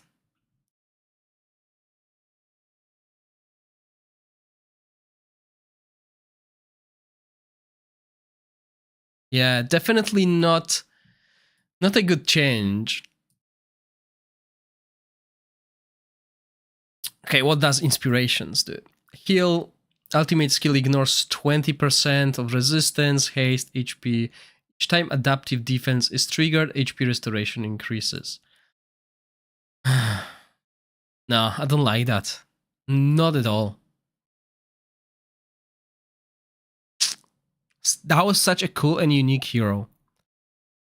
Okay, let's see. Stanguum, the last one. Okay, resistance in Grand Gladiator Arena battles.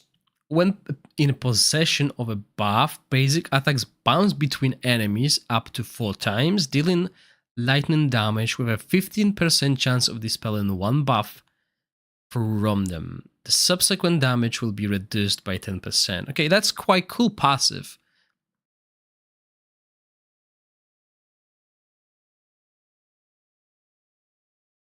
Now, I wonder if this can bounce if there's only single target. Invincibility. She gains invincibility for 3 seconds every 12 seconds. Well, obviously on this level, but it will be 5 to 10. And gains a target max shield for target max HP shield for 5 seconds when exiting the state. Okay, so invincibility and then shield. I think that's what she did previously, so that's okay-ish. Dispel debuff. Dispel all debuffs from the hero and grants control immunity and defense up 2 to all allies. Okay, so this is something that I like, but it wasn't used much. Although control immunity is really, really good to have. So maybe she will find some usages. And then we have inspirations. When taking damage equal to 20% of the max HP, has 50% chance of dispelling one debuff on the hero. Okay, but she will dispel all the debuffs with her ultimate, so that's okay. The hero grants 15% more shield, skill haste, HP, and ignores 35% of resistance. Does she only gain shield for herself? Yeah, okay.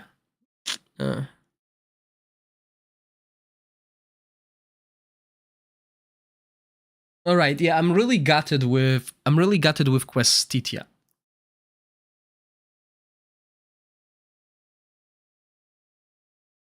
Wow, such a huge nerf.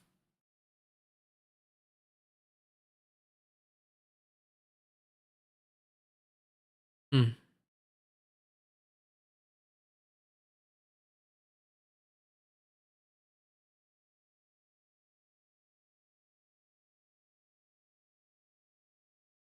Okay. So I guess what we're gonna do next is talk about familiars, because that is a new thing that you will experience in season 3. And it might be confusing a little bit. So where can you find familiars? First, when you log into the new season, I think you need to do this quest. I haven't done it because that's my second account on the test server. So this will tell you to go to the island, blah, blah, blah. And then on the island, you'll have this hatchery. And this is where you will be getting your pets early on. Plus, there is a new content, new mode, in-game mode, that will have those familiars or will be connected with the familiars. So I did cover that like in a separate video, right?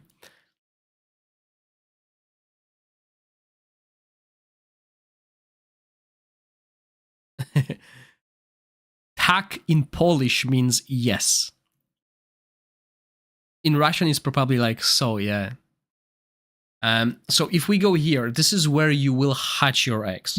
And depending on the level of this, rather not this, on your war room, the eggs can hatch from like 1 day to even less, as you can see. That's what I'm doing here.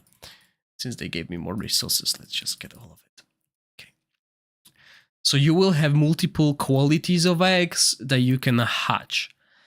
So you get eggs and the quality through Fallen Shadow Spire, which works like Temporal Vortex. Yes, Reta will be important for Rook team. However, Ogog still does well. So in here you will get 1 chance daily, and you can store only 4. This will open on day 1, 6, 13, and 21. Right? Difficulties will be 1 to 4 like Temporal Vortex, and you get different rewards. As you can see here, you get coupons that will boost the speed of the hatching. Quite happy that it gives a lot of essence of creation on top of what we already have, so it will be easier to level up artifacts. Then you have Familiar Egg Surprise. Sorry, I went to the wrong chat again, and I'm missing Twitch ones. So Island is totally reset with new season. Yes, Arumats. And as you can see, that different qualities. You have Mythic Egg, you have Legendary, and Epic Egg. So you can see how much chance you have for each of these pets. You also get this currency, Familiar Essence, that you can exchange in the Fallen Shadow Spire shop. Let me quickly show you that shop. It's an exchange familiar shop. Yeah. So you got this currency, and in here you can purchase these eggs weekly. So, I mean, I'm not sure how much you get weekly. Probably very little at the start and more later on, as I didn't get any of that resource, and I got 17,000. You can buy only 1 mythic egg weekly, and remember, familiars move to the next season. So that's important for you guys, because on the test server, familiars will be reset every season. So every season I'll need to chase the eggs and hatch the best one. Okay, so that's the shop, right? You can purchase multiple things, and as you can see, there's also trades. All right, so I need to explain quite a lot. I got time to do so that's fine. All right, so now let's go to the familiar window. Right, so as you can see, I got few of each, right? And I'll show you what I mean. So different familiars have different qualities. So for example, you can have golden Tresum of mythic rarity, but you can also have him of epic quality, right? The difference will be the attributes as well as the talents available. So as you can see, I got 3 talents available here, while I have up to 6. I think at the start you start with 2 unlocked, then you unlock them where you level up the room, basically. So those familiars, they have different talents.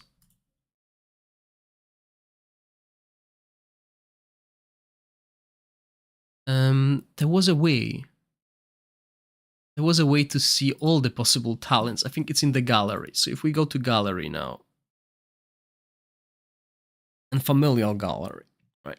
Yeah, exactly. So in here, as you can see, different rarities, different stats. Obviously, you'll be aiming for mythic.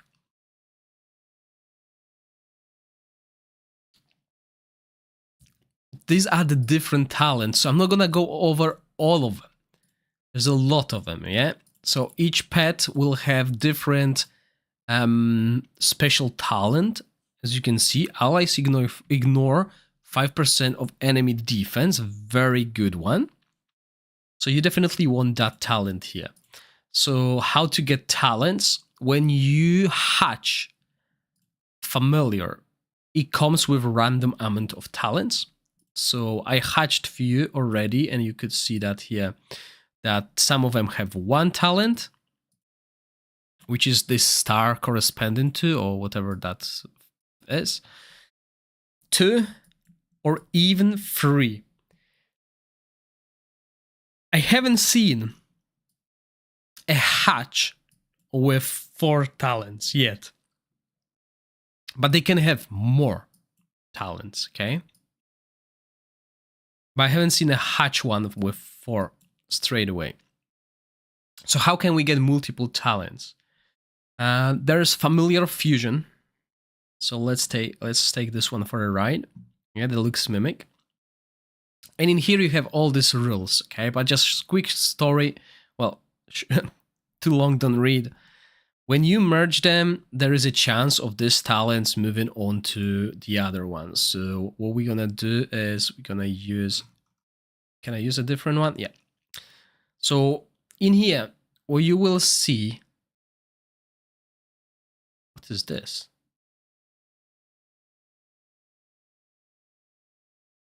Now that I got them at the highest quality, because in my previous video I didn't have them at mythic quality, we get in some points. What do the points do? Consuming mythic, subfamiliar grants points. When the main familiar reaches maximum points, the fusion is guaranteed to result in an increased number of talents. Oh, in any case, after fusion results in an increased number of talents, the main familiar points are reset. Okay, so yeah, that's like a pity system. Okay, but that's when you do the mythics ones. All right, cool. So what we can see here is we can fuse different variants of those familiars.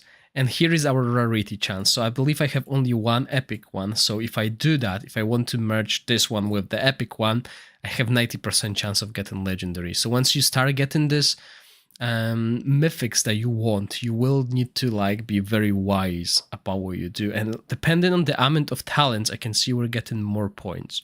So if you're looking for a specific talent on your familiar, in this case those 2 are unique, right? Each of them has unique ones. So we have crit damage taken by allies reduced, and increase the duration of charm inflicted by allies by 2 seconds. So I don't really need that. So let's see what happens when we do so. So we got 2 talents. Hi Detox, welcome. So when we have these 2 talents on each that are unique, 2 different pets, we can basically see what happens. So this is the preview telling us how many points we get, how many chances, and the number of talents will be between 2 and 3. If I try, oops, no, not yet. If I look at the 3 talent one, the number will go from 2 to 4. So as you can see, that's what happens. And you want to eventually end up with 6 talents, obviously. So what we do, and you obviously want the right talents as well. Yeah, the problem with this is a long-term thing. It's not supposed to be done with one season when it comes to pets. The pets will carry over, and you know they will only become stronger each season.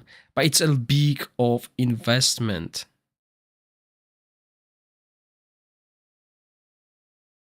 No, I think the talents might be still time gated for your heroes, demon or angel. Obviously, this is test server, so I'm level 100 at the start. So everything is unlocked for me. That's the difference. Right, so no, I don't want to fuse any 3 talent ones. I want to fuse two talents one and see if I can get a 3 talent one. Okay, so in this case we have the... No, I want to see what happens if I use a different kind of... Right, let's use this one. A different kind of familiar. Am I getting the same familiar, my main familiar, or am I getting this one? I'm expecting this to stay. I'm just getting more points. So 2, 3, and we can see the stats that will increase as well. So the range is between that to that. Right, cool. So, another thing, the stats. There's attack, defense, and HP. Keep that in mind. It's not always going to be attack and defense. It can be defense and HP. Yes. Well, Michelle, wait 1 second. I'll show you a way to choose the talents. So we're just doing this at the moment. So what we do is we fuse. This will consume the familiar, right? So the sub familiar, not the main. So this one is gone. And my main stays the same. So what changed? I managed to get 1 extra talent. And as you can see, that was the original one. And I got the talent from the sub. So I lost my original one. And it got replaced with this. Increases allies damage dealt to targets with the defense penalty debuff by 6%. And previously I had, at start of the battle, applies curse on both allies and enemies for 20 seconds, which reduces the healing. So this is better. And obviously I gained 1 extra. So I can now this is the best part. You can keep the result or you can discard it. So if it was the other way around and I had this talent and I was about to lose it, I would probably discard it because this is the talent I want to focus. I'll keep this result and don't remind me. Right? So now this is my new deluxe mimic box. But there is another way to add talents and I didn't have access to that previously. Now I do. So there are scrolls called Familiar Domestication. And as you can see, we have different boxes with different talents, right? Now, what you can do with these scrolls, you can replace any talent of the selected familiar with this one. So this helps you with the talents. And there's a limited option. I don't think, or maybe this is just the legendary talents, the specific ones. So we have this damage. Yeah, so that's the one. All right, so there will be the random talents, or maybe these are the yellow ones. Exactly. Right, cool.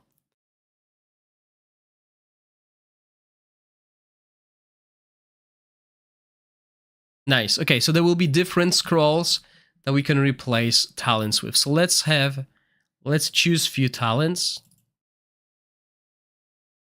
and see how that works as well. Because on my previous test server account, I didn't have access to the scrolls. So it's good to see how they work. And then we have that.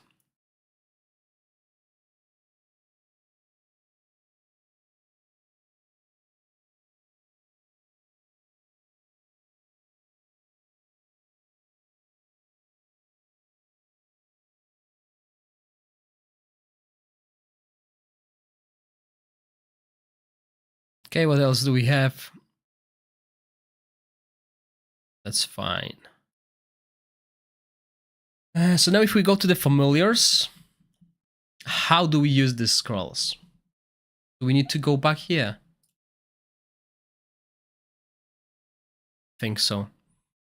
All right, let's use an epic one. Increase AoE damage dealt by all allies by 5%. So we press that, and then we choose a pet with a talent.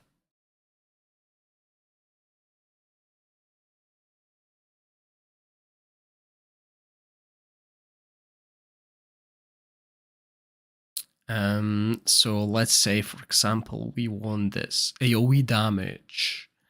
Yeah, okay, let's bring it to this pet. No, not this one. Where is my best fox? Okay, and go to talent domestication. Change, what's gonna happen?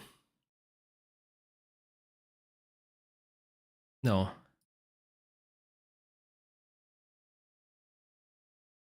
Yeah, okay, but I want this one. Where is it?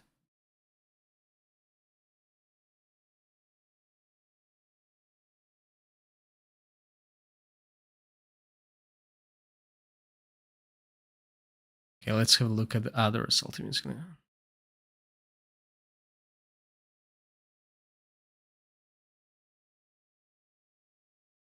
Let's try this. Put it in. Yeah, so... Oh, okay, I need to choose the talent. Right. Okay, so that's how it works. Okay, cool.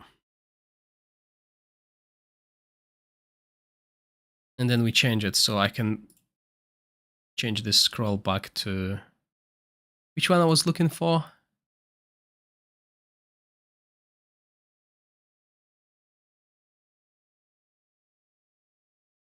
Yeah, so depending on the team you use, right? Because this looks good, but Rook can't use it. But other allies can use it, right? So that's what we can do. And we can change this bank, and that will work. But I'll just keep it this way. It doesn't change your HP, it doesn't change your that. It just replaces the talent. It doesn't give you a new talent.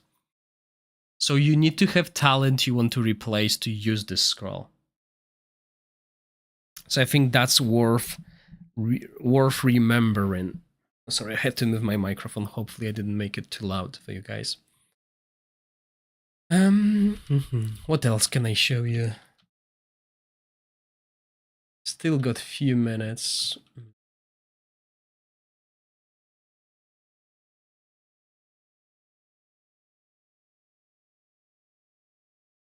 Is there anything else you guys want to see? I got still like 10-20 minutes to show you around. Season 3. Obviously, I'll try to stream later on today. And maybe tomorrow as well, so we can build Temporal Vortex teams together. Because obviously there are a few things that I can't show you. Oh yeah, someone wanted to see the dungeons, right? So yeah, the Harpy has been changed. I didn't even notice that because, you know, just cleared it. Level 100. So when it comes to skills, now Harpy does Rend, and Rend will reduce the carrier's defense and cause them to lose HP over time with up to 50 stacks. And when dispelled, half of the stacks are transferred to the Dispeller. Keep that in mind, right? And it works on all the skills. Well, not all. Like damage reduction as well. Okay, a few changes. Now let's have a look at the Curse dungeon, because that's where the Immortality team was used. So maybe that's why I couldn't work few things, okay? I'm not sure if the leech was there. Okay. Attack damage, nothing changed here. Ignoring the target's immortality and invincibility. But it's only for current targets. Which is still annoying. Oh, I haven't shown the tower defense yet. Yeah, you're right. Averages the current HP of all enemies. If this effect causes any target HP to overflow, the exit amount is leached by Zenus. Yeah, I did show that in my previous video, but let's go over it. So yeah, this is the dungeon. This is level 4. Obviously, there is ranking system as well. So you can see detox here. So you can get all these things here.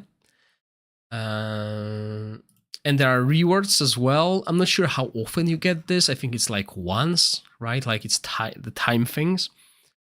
So I haven't done it in a while, but yeah, rally team will work really good here. So we have another team here. Infernal done it, rally team as well. And rally team, imagine the team that has low cooldowns will work well. And then we have Dauntless team. I've done Dauntless team here as well, and I've done similar result. So this is my score. This is the Dauntless team I used. Obviously, Dauntless team, melee team is not too good here. And I got one try. So the thing is, when you started on difficulty 1, the enemies will be level 85 already. So don't expect, you know, hitting high levels, right? So I don't think you need supports here in any way. They don't do damage, etc. But I'm just gonna show you that with this team, because I'm too lazy to change it. Right? As you can see, enemies will be coming from 2 ways. The deer is here to help us a little bit.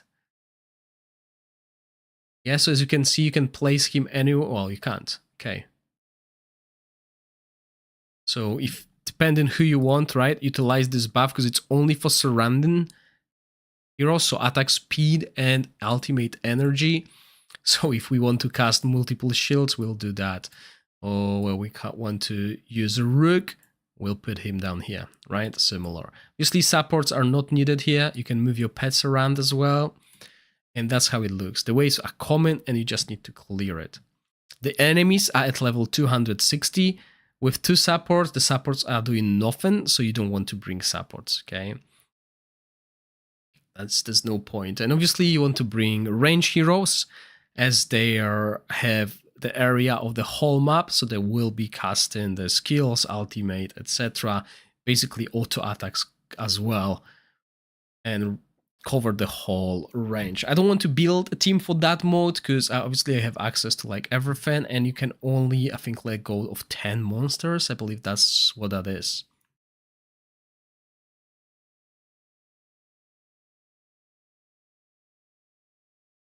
But yeah, it's a new game mode. Well, new. It's an old game mode that we used to. I'm not sure if you guys remember back in the first closed beta, this was the Goblin Dungeon. This is how you were getting these experience potions. That was the way. So they basically use that content again, and there is going to be another new content coming up soon in season 4, which will be a cross-server PvP, I think. So well, cross-server battle, which will be interesting. But yeah, as you can see in this mode, you need good team, and Rally is the good team basically. So Rally, once again, will be really useful. So far, I'm really happy with how Rally plays out, because they've been decent. Obviously, they're not the Temporal Vortex team, but they did really well in the end game. They did really well in Continental Challenge across the 2 different teams. And obviously, we have Continental Challenge. Woohoo!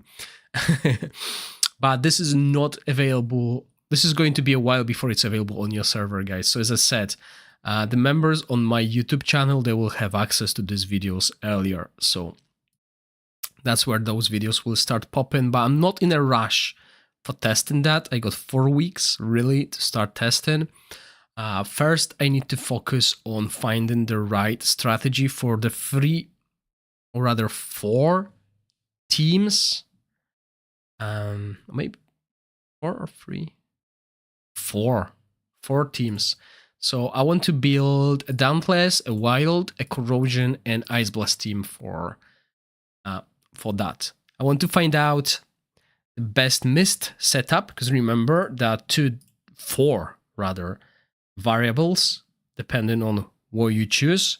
Your team will also change. So remembering that, making screenshots, etc. will be mandatory, because, you know, when you switch, it's easier for you guys because you will play with one team only. And for me, I'll need to have 4 teams that I'll juggle around to show different strategies. So I need to write it down somewhere, basically. But yeah, this is quite important to deal with. And obviously, I'm also waiting for this to be gone, because the relative damage right now will prioritize the Flora team. Next buff, as you can see, will prioritize Dauntless team. So this is the rotation. This is why I'm gonna show 4 different teams, so people can build this. Can build this 4 teams. Because phase 4 is obviously Rook. This one is like everyone, right? That one, Dauntless. I mean, both Dauntless and Ice Blast, right? Even Corrosion, I would say.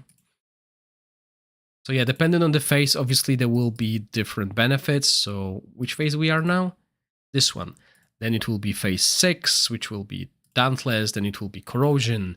Then it will be Wild in benefits. So maybe they will catch up to Ice Blast, you know, stuff like that. It's probably more balanced. Oh, you got 5,500, nice. Even more. So yeah, definitely the Vortex will be looking better this season. Looks like it. Obviously, Rook players will have an advantage to slowly take over. But yeah, Vortex is not everything. Continental challenges and the end game as well. So, you know, this is where we will be focusing our resources on. It's quite cool that it's available now. No, sorry, I'm hitting that again. I need to move that mic. But it's going to be a month for you guys, so I don't want to like push this content, show you that content, because there's no point now, right? Everyone will forget it. And, you know, we have this balance patch coming out as well. So for those of you who missed early stream, the beginning, this will be changed. This will increase Flora's damage. So the Wild team will do better. Another thing that the Chinese meta didn't have in season 3, so if you follow Chinese meta, you will be surprised by a few changes, as this artifact will be available on our server when it wasn't available on the Chinese version of the game. Same for Crisis artifact. We have access to it, they didn't.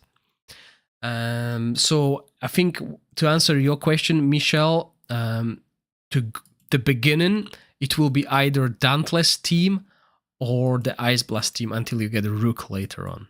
Okay, those 2 will still do well. I haven't built a Dauntless team. I haven't built good Dauntless team, and I haven't built good, what's it called? Ice Blast team. So the team that I mocked, basically, something like that. Like, no, I didn't even look too much. Oh, give me a second. I got a phone call.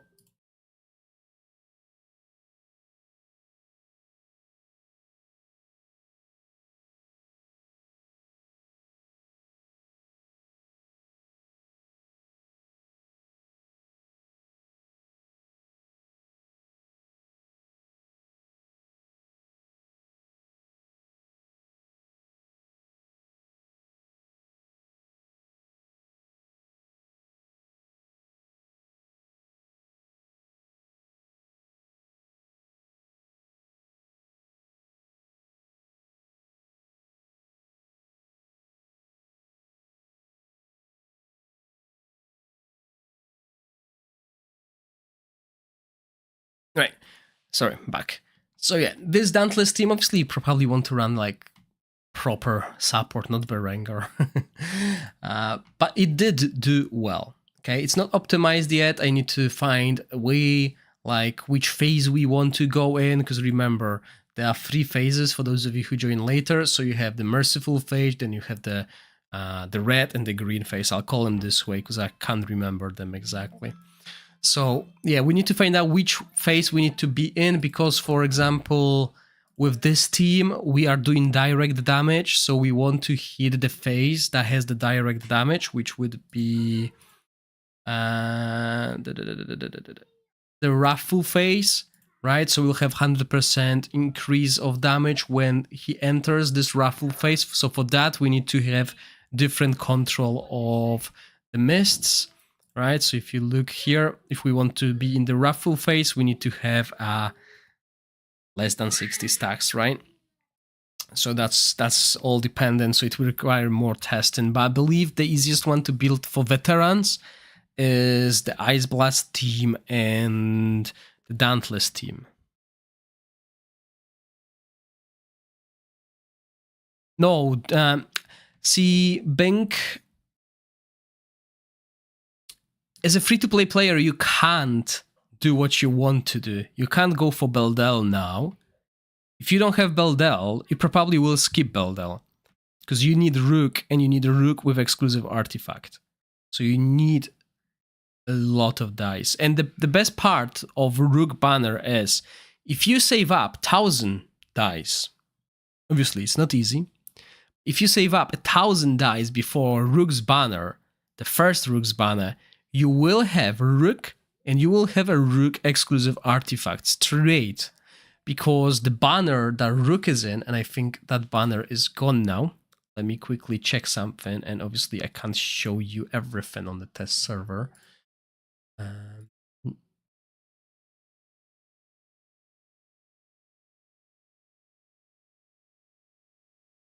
is it? Bang. Okay. So yeah, the Rook banner is gone, but this banner is pretty much the same as this one, right? So what happens in the first banner of Rook is your first exclusive, which is R hero, is the hero of this season, which is Rook. There's no other R hero in this banner, right? Which gives you a huge chance of getting Rook. So if you prepare 1,000 dice, you will get guaranteed Rook within the 1,000 dice. And you will also pick Rook from the banner. So you have 2 copies of Rook. You get a Rook plus his exclusive artifact, and you're set. Your Rook is powerful. Now, obviously, Beldel is in the same banner, so you can't pick Beldel, because Rook is in this banner. Yeah, Sacridia, all the corrosion heroes will be in that banners.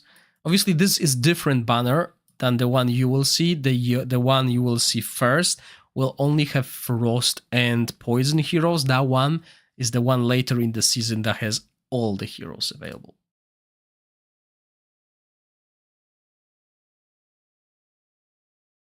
But yeah, veteran free-to-play players are in a better situation because they might have gotten Rook in previous version of the game. Now they only need 1 copy. Yeah, Rook will not perform good at the beginning. Rook will only perform well after level 100 with proper equipment. And Rook will also have different builds depending on the inspirations you have on Rook. So his inspirations are really powerful. Enhanced Black Death, the follow-up attack count increases by 2 for each cast of ultimate, up to 16. Attack, crit rate. Each time the hero's ultimate skill is cast, increases the skill's true damage dealt by 5% up to 5 stacks, so that's 25%. Right? And there will be two different builds, I believe, depending on inspirations. Early on, players that don't have high inspirations, they will play with mythic equipment. You will see at least the gloves, the mythic gloves, just to boost his damage rather than the true damage. But if you're building him with the true damage in mind and you have inspiration 5 Rook, this is the build you'll be looking for. You'll be looking for these 2 sets that grant you attack and crit rate. Both of them do that. Sorry, crit damage. This set does crit damage. This way you can have huge crit rate and huge crit damage, while also maintaining good attack, depending obviously on your luck when it comes to the equipment.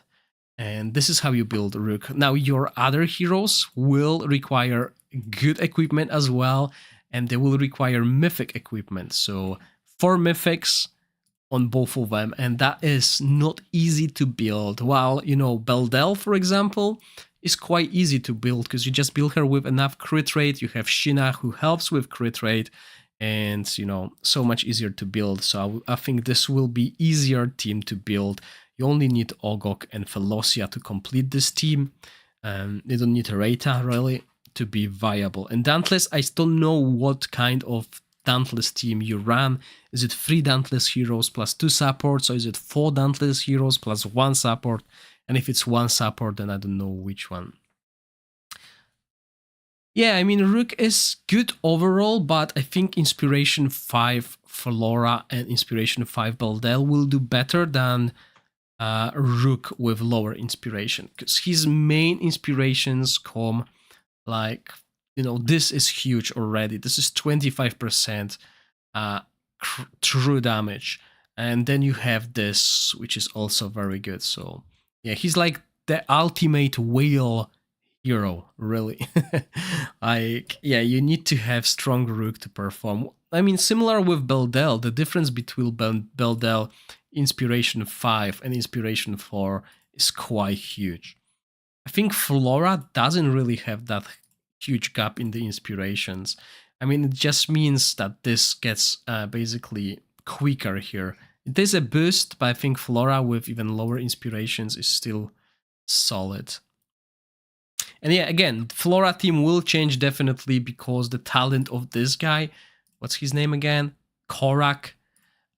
This talent will be changed. Remember, Ozul also will be changed.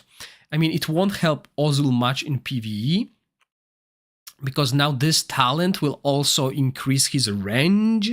So it's very good in PvP, PvE, mostly single target. It will not affect anything. But another important thing is the rally talents are getting changed. I don't remember which one exactly. So that will probably change how much damage Rally can do. So yeah, interesting things. I'm the most gutted about this one. Super gutted about what they've done with Quasitia. Super gutted.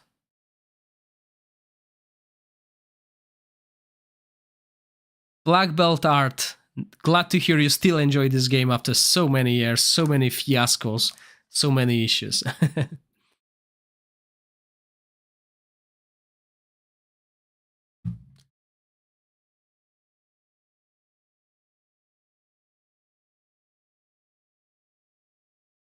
Are these Vortex teams?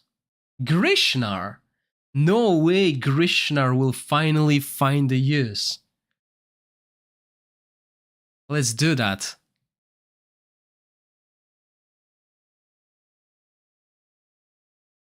Just as expected, Ivelios get booted. Yeah. So if you're playing Nastienka, Ivelios is really powerful.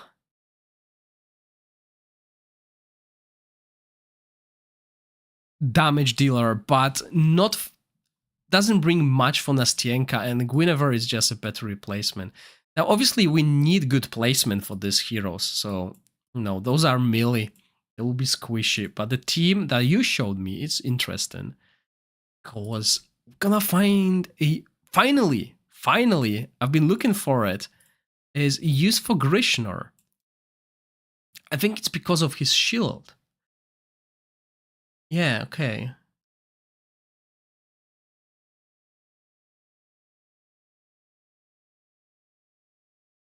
Yeah, we need ally protection as they are in the front row. So we want the least damage done. But now, how do they place them? Because we also have Tauren, right? So Tauren is necrosis. So with Tauren, what do we do? Do we protect this? Like, his job is to protect ally with the highest crit damage, and then we move Tauren to the other ally to give that ally stats. So that might be a way, right? So for example, let's say Nastienka has the highest crit damage, so Grishnar is protecting her with his stats, and then Tauren is protecting our second damage dealer, Guinevere. And then obviously, is it multi-hit? Yeah, and then obviously we use witch's remains on this little guy here, variable in the back. So something I can work on and see what works. Let's save it.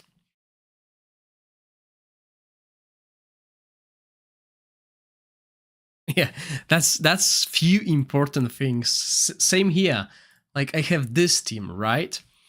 And we want direct damage, which means my placement would look something like this. It's only Beldel in the front. She will be the only one taking damage.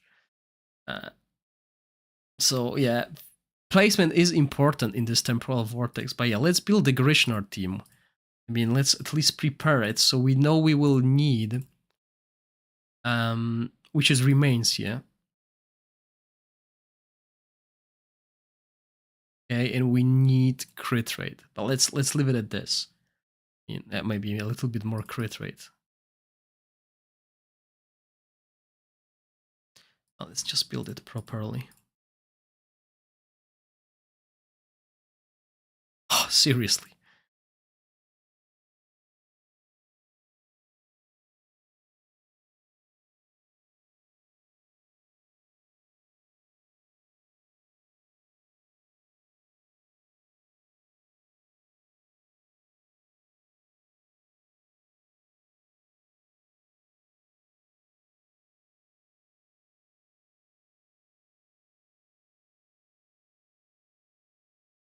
Okay, probably something different here, but that's fine. Oh, I got here pieces as well. Yeah, of course. Not the puppeteer set. We need this one. Okay, and they're still doing the same. So what they're doing is they're focusing on crit rate only. As much crit rate as possible. And defense. I don't know how they get like 2000 defense stats. I think that's what they do.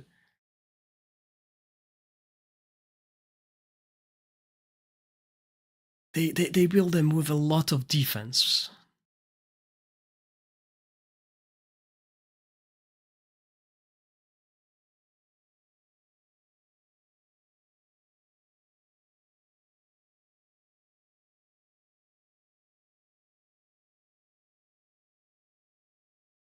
$130 crit rate. How the heck are they getting it?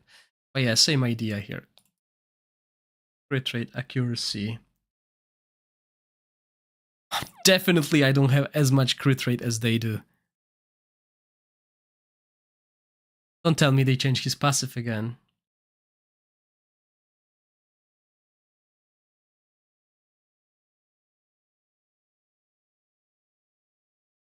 Oh, interesting. Okay, so yeah, Grishnar with Cage, we want to resist. Because remember, passive as well, resistance is shared as the exact value increases.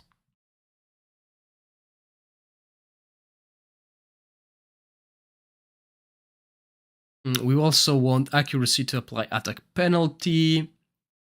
We focus on max HP. Does his shield scale with max HP?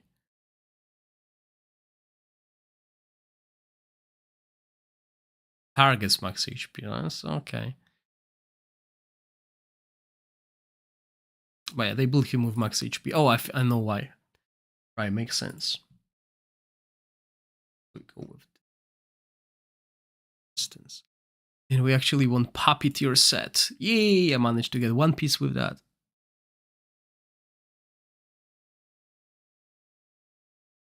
Scales with HP. Okay, if we got inspiration 1. Right, so maybe before I build him, let's have a look at his inspirations. Because I'm gonna use inspiration 5. The amount of shield granted by the hero's battle skill is now based on the hero's HP, changing the shield to 15% max. Okay, makes sense. Makes it really good.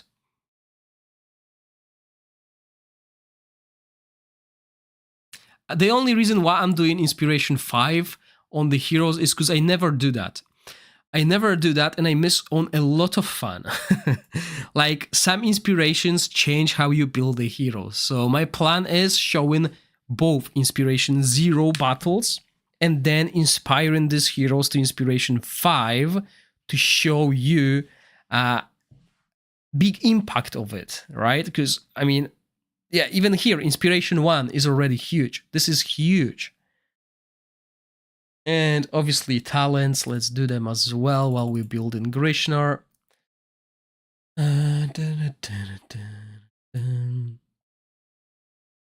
Yeah, get more defense. Plus, remember, new. I'm not sure. I think that's new. Bonus seasonal attributes. When you choose different talents, they also have different bonuses, like this. Yeah, oh, definitely. If we are based shields on HP, we want that.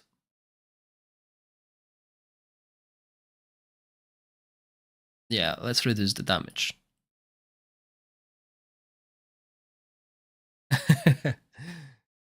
I mean, we never used Grishnar. Let's be honest. This is the first time I'm gonna use Grishnar. Let's finish him. Okay, so Puppeteer set. Resistance, accuracy, and HP. Oh, look at this. We got something. Whoa! Quadruple HP roll.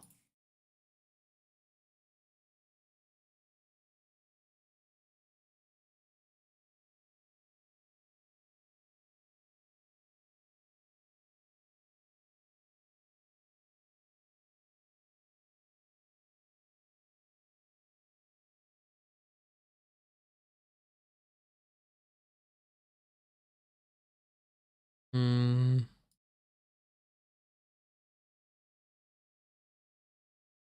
Oh.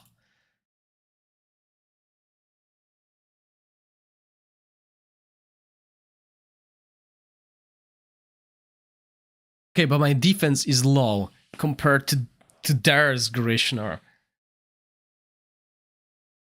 Maybe I should just go for defense here. Okay, and he's applying shields, so we can use this. Yeah, let's go with a little bit of defense. Can obviously test, but that looks better. My Grishnar already has better stats than their Grishnar. They have more accuracy, way more accuracy, okay?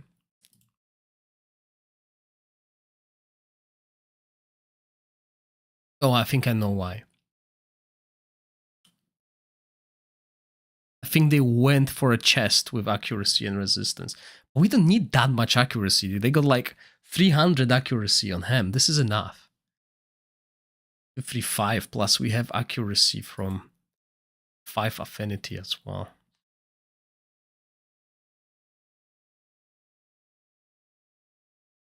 Did we do terrible? Yeah, what talents did they choose?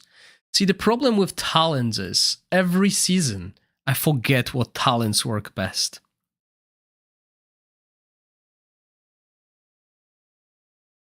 Ah, this is better. This, okay. Now, Torin.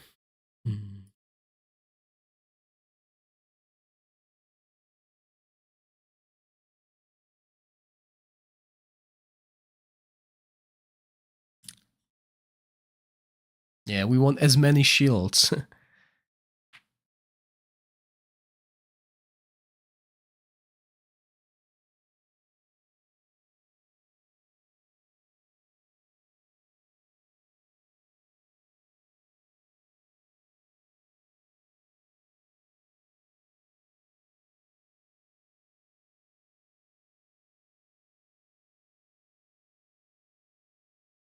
Where is the horn?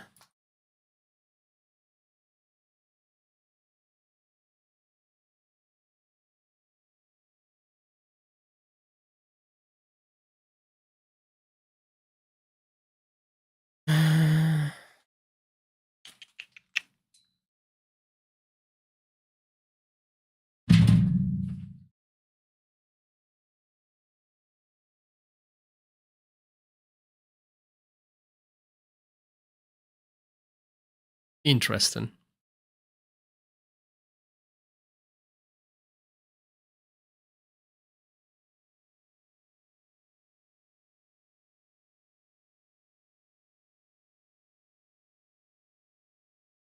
Yeah, so now I really want to know the placement of this team.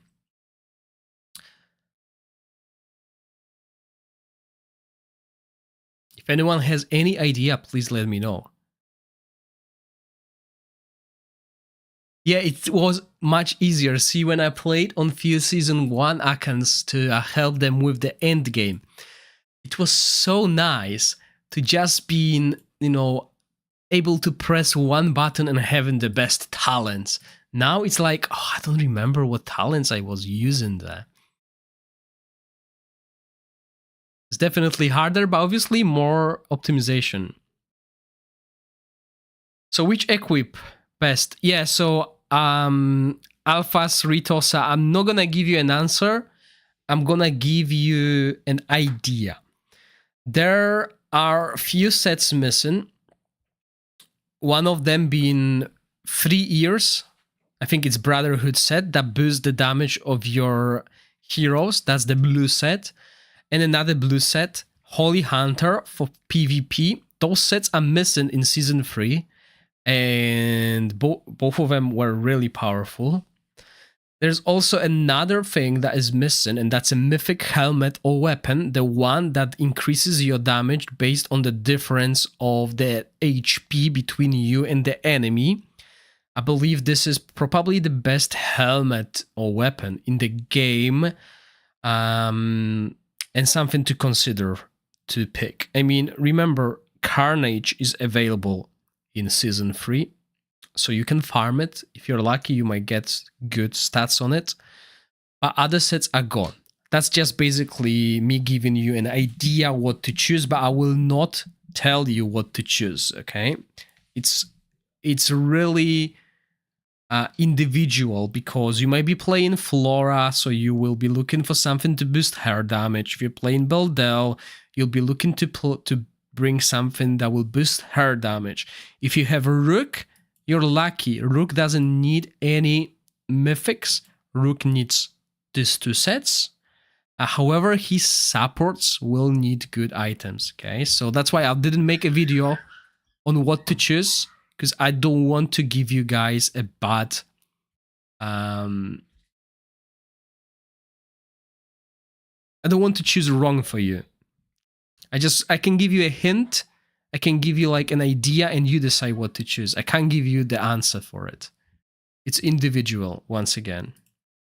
Okay, let's get back here. Let's build this team and run it once, and then I'll finish the stream. But I will be back, guys. I will be back somewhere in the evening, and we definitely need defense on him now.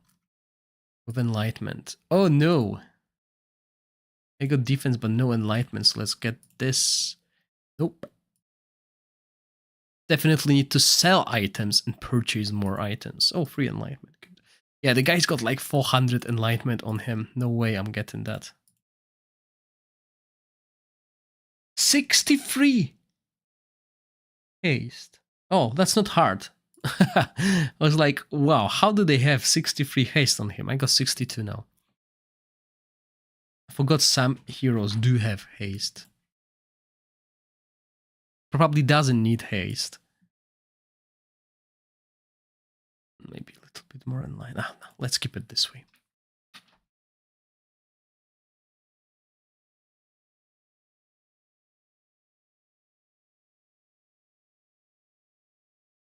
Okay, let's make sure Nastienka is built properly. So we're using this.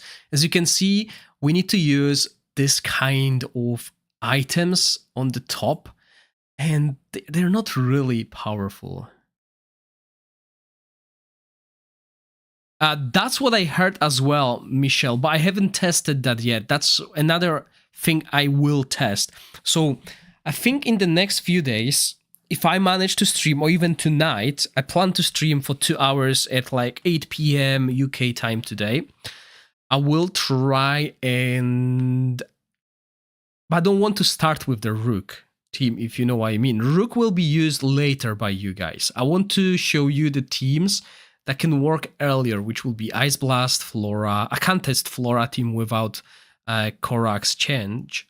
So probably we'll do the Dauntless and Ice Blast teams first, then we'll move on to Corrosion team and Flora team once test server is patched with whatever changes you guys gonna have, because that is huge impact.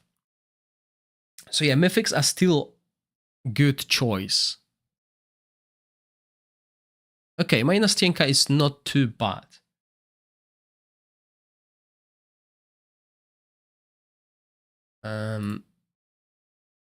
As I said, the talents, I think these are...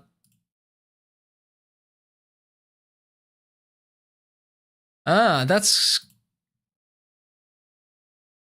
clever, right? Remember, guys, that we need to get rid of mists. This is not good. Like, okay, we got healing, we got shields. Why would we need this? It's because we heal with it. So this might be mandatory, but I'm gonna leave it at what it is right now. Yes, and remember, Demon or Angel, you sent me a picture. The guy did 3 billion DPS with this team, but Chinese version of the game didn't have this artifact. And this is a game changer, right? This is a really powerful artifact, so I'm gonna keep that artifact.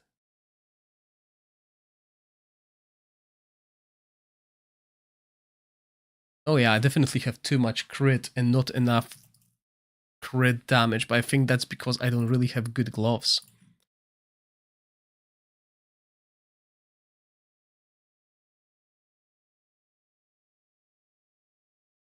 Yeah. Rubbish luck. Gonna like sell runes.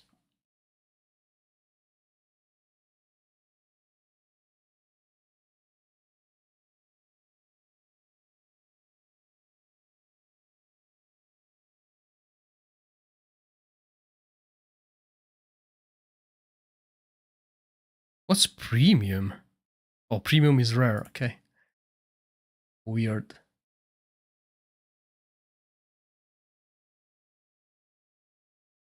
Okay.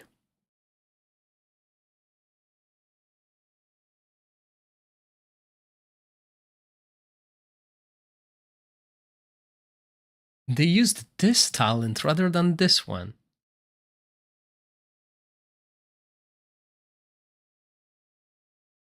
How does she get extra crit rate? They even ran less crit rate on her. Am I missing something?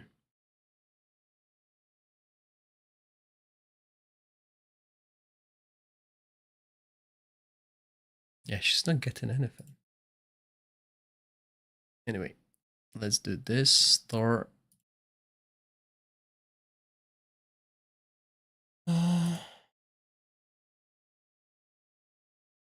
Yeah, and then they are using this pet.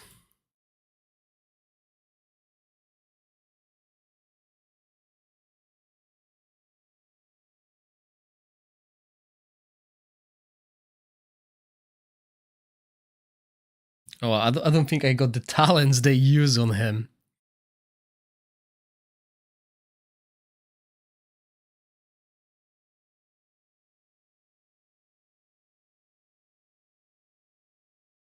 Let's take something like that. And the placement will be something like this. So now the question is,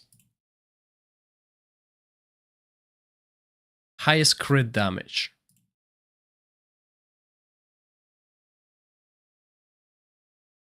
I see what they did. Okay. So in my case, that will be Nastienka. So I'll protect Guinevere with Thorin. Now we just need timings.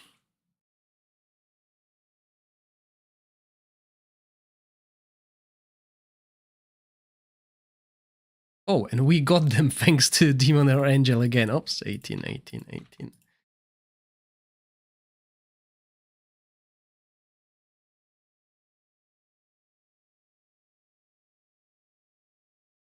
Oh, well, that's a different team.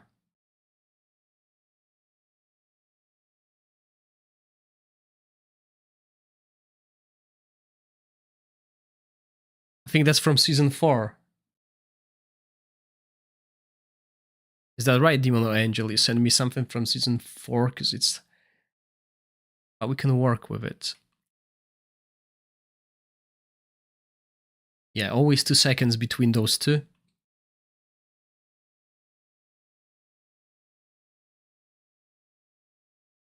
And that, cool.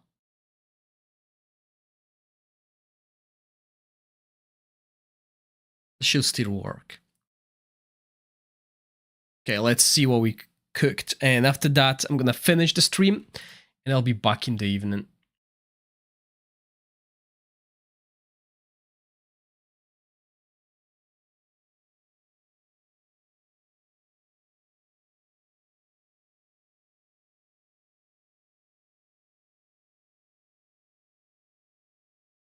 Yeah, that's fine. We can, I mean, there was no change in the heroes or rather Vortex behavior. So we can still use that. So we are in the red phase, right? That's where we wanted to be. Let's have a look. We want to be in Raffle phase as that increases the direct damage taken. So when does the Raffle phase happen?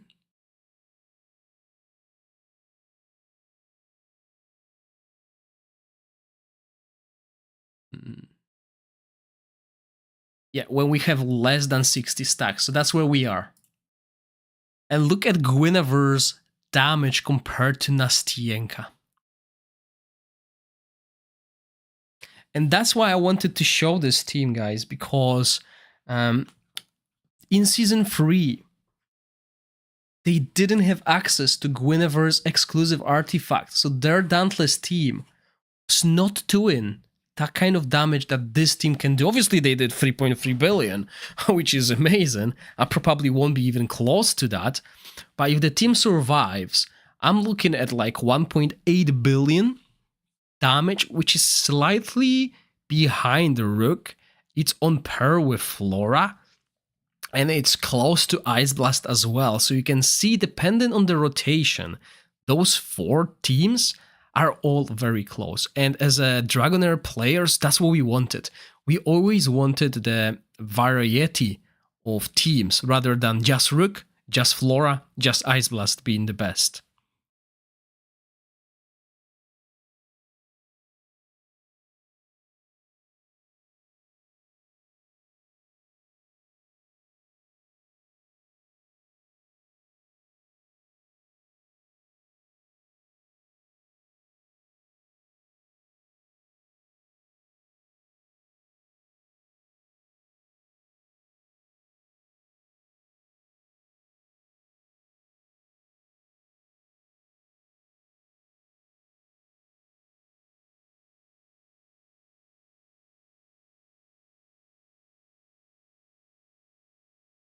Yeah, look at this. This is solid.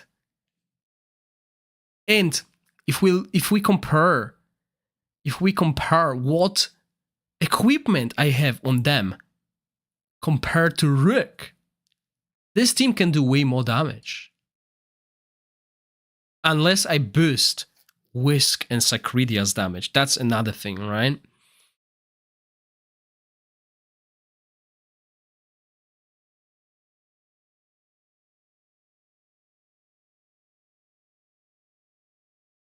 So it's looking good, guys. And once again, Demon or Angel, if you have more information like that, let me know so I can build the Ice Blast team as well.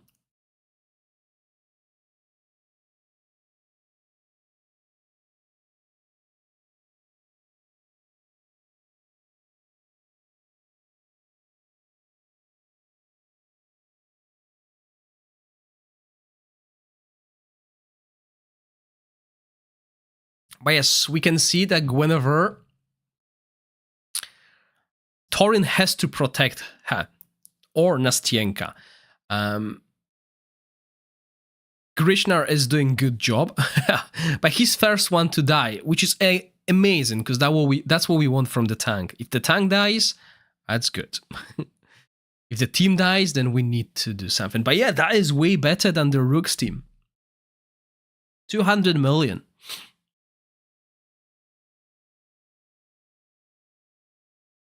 So I will be back in the evening and we will do the other teams, right? So we'll have Dauntless Vortex, Ice Blast Vortex. We'll have, that was me testing who's actually doing damage here.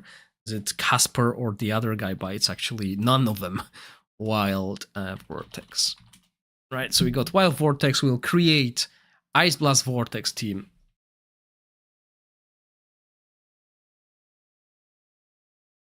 And we obviously have Corrosion. It's between those four. There is no one else that can compete against those four teams. Okay, these are single target. Well, Corrosion is AoE as well, but these are really good Vortex choices. So I've built 3 of them. The equipment is not optimized because have a look at this. The Rook team, Rook had some enhancements, right? In the Dauntless team, they are pure. They're like basic. So huge improvements can be done here. And obviously we need to build that. Oh, sorry, another call. Give me 1 second.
All right, I'm back. Sorry, guys. I was about to finish the video, and then I got a call. I had to pick up a parcel because apparently my doorbell is not working. So yeah, I have to fix that later on. My vehicle warranty is expiring. I'm getting emails about that as well. So yeah. All right, guys. So as I said, I'm gonna come back 4 hours from now, and we're gonna cover those teams, and we will do more testing, boost their boost their stats as well, and then I'll be able to record video for each of them, and then do a tier list, kind of a tier list, because depends on the buffs, etc. But yeah, and remember, right now we're testing them with Inspiration 5. What I'm gonna do later on is we're gonna test them with different variants of Inspiration. So for example, veterans might have Nastienka, Inspiration 5, what's his name? Tarival, Inspiration 5, Torin, Inspiration 5, but not Inspiration 5, Grishnar, or not even Inspiration 5. whenever, because obviously she's going to be new. So you might end up with 0 or 1, depending on how far you go. So we'll test that, right? We'll test different damage thresholds as well. Well, different inspirations thresholds, which will tell us how much damage these teams can do, which will be very useful for you starting your season, because you will see which teams do well. I'm expecting the 3 teams to do well early in the game, which will be Dauntless, Ice Blast, and Wild. Corrosion will take over after level 100, so you shouldn't worry about them early on. That's basically my take on it, but we'll see. And once again, thank you all for watching. Please don't forget, if you have not done so yet, use Content Creator Bond Plus code Gorax1 with capital G on the website that you can find in the link of my multiple videos, as there is benefits for you and benefits for me. Right now it's easier than ever because your benefits will be sent to in-game email straight away when this event concludes, which is the 11th of December. Or after 11, depending on how long it takes them to deliver everything, because it usually takes them like a week.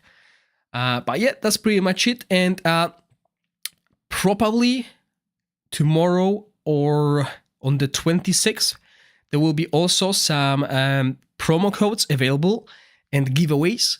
So make sure you tune in for the upcoming streams as well. And I'll see you all next time. Stay safe. Bye.